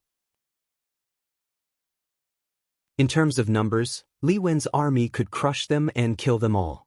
Against Li Wen, the Divine Stone clan had no chance of winning. Since that was the case, they might as well leave. Fa Tian should have warned the Divine Stone clan. Ning Shu thought that the Divine Stone clan had run far away, but he didn't expect that they were only a few mountains away from the clan's land. Moreover, he just lay down and started to sleep so casually. Ning Shu, this is really, run a little farther. Ning Shu retracted his energy form and jumped onto Mountain's stomach, jumping up and down. Wake up, what are you sleeping for? Get up and party. Sleep my ass, get up and party. Mountain woke up and saw Ning Shu. He immediately said, "Great, you guys are fine. I was scared to death." Everyone, they looked like they were eating and sleeping soundly. They didn't look scared to death. They weren't far from the clan's land, but the Divine Stone clan didn't walk long before they fell asleep. This was really, Li Wen didn't care about the Divine Stone clan at all. If he was a petty person, he would have killed them 100 times. Ning Shu was speechless. He asked what the Divine Stone clan planned to do next. Mountain said directly, "Plans? We don't have any plans." "What plans?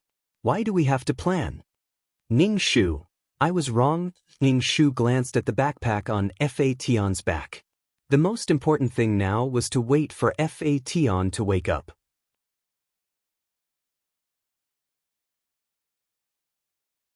Chapter 4073. Now was not the right time to take any action. At least until Fation woke up, she would stay with the team to guard him. Especially Jinji. Without Fation, if she left, Jinji would fall into madness.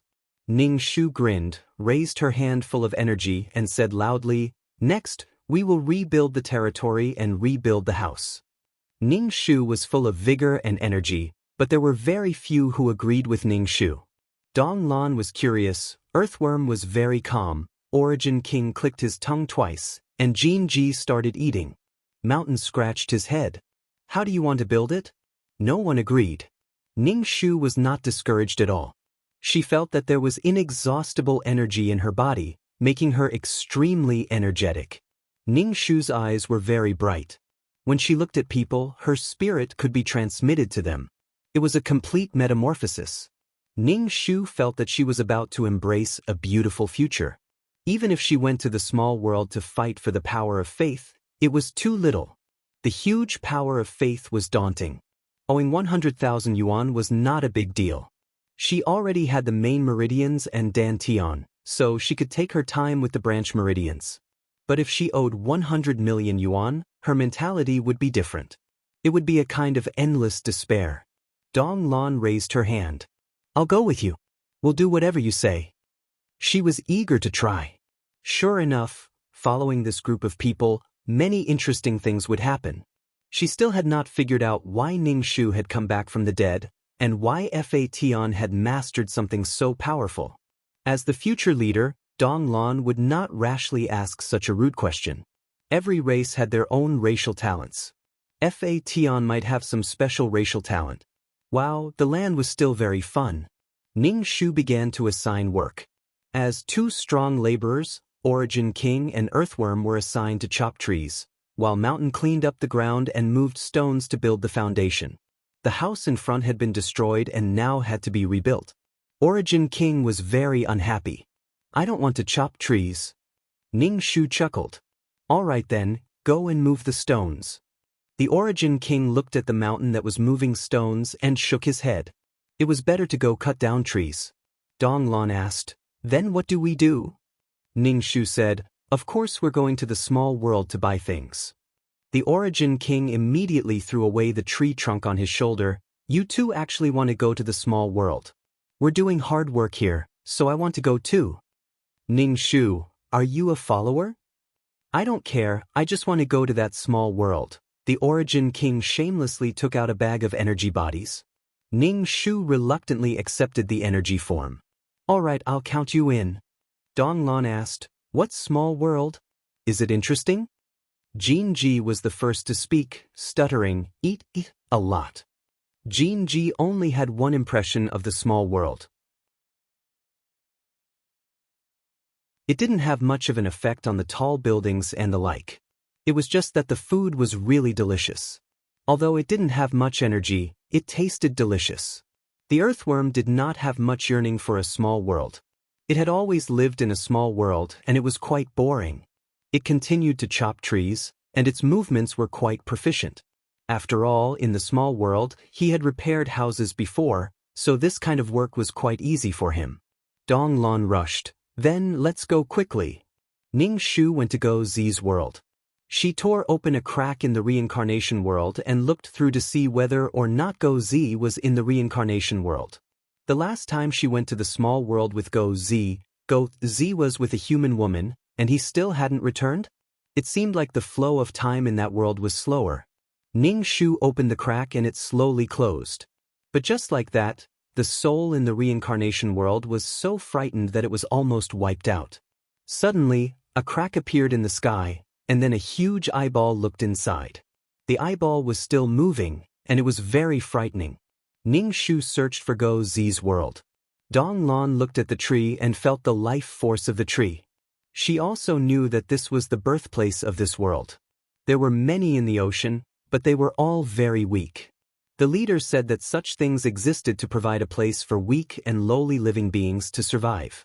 This was because those weak living beings had no way to survive in the void. Now, were they going to the place where those weak living beings lived? Ning Shu found the world. To find Go Zi's leaf among many leaves was a really tough thing.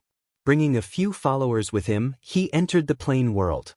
Before they could see where they were, they heard all sorts of horns. There was also the noise of city construction. Dong Lan covered her ears right away. She had never heard such a chaotic sound before. There were all sorts of things that surged towards her from all directions. Dong Lan nearly vomited. Translator, Henyi Translations Editor, Henyi Translations. Ning Shu saw that her expression wasn't good and asked, "Are you okay?" After a while, Dong Lan tried to release her hands.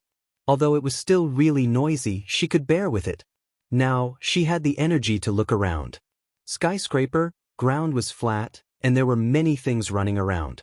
There was also a screen on the building that played advertisements. Handsome men and beautiful women. Dong Lan, where did she come to? Did we come to a small world? Why was this place so magical? It was like she was in a dream that she couldn't even imagine. The Origin King felt a sense of superiority and looked at Dong Lan with some disdain. She was simply a country bumpkin. He was very calm and didn't feel anything at all. Although he still didn't understand much, he wouldn't make a fuss about it. Jean Ji only wanted to eat. Is this the world of weak living beings? It's completely different from what I imagined, Dong Lan said as she took a deep breath. She thought that their crystal palace was the most beautiful representation. But here, she didn't dare to say that. She frowned. They are clearly, Ning Shu continued, they are clearly so weak, aren't they? Dong Lan nodded. She could kill many people in one breath. But what kind of power was that? Ning Shu said, it's really because they are weak and have a short lifespan that they burst out with all their vitality. Construction, creation, and breakthroughs. They hope to break through again and again in their limited lifespan. Dong Lan exclaimed and praised sincerely, they are really amazing. The small world is really fun. There were many things to learn here. Along the way, Dong Lan kept asking Ning Shu questions. She pointed at the running car and asked. Ning Shu replied, that's a human transportation tool. It's very fast. Dong Lan had many questions. Even if it was a brick or a tile under her feet, she could study it for a long time. Ning Shu was going to find Go Zi and get some money. Every time he entered the small world, he was a poor person. He was eager to eat and there were so many things to buy. Dong Lan's face was red and her eyes were not enough. You're tuning in to the Passion Pages YouTube channel. We're so grateful for your support and don't forget to subscribe to join us on this incredible journey through captivating stories. Your generosity through donations truly makes a world of difference, as it's the primary source of revenue that allows me to expand and enhance this channel for you. Thank you from the bottom of my heart for being a part of this adventure.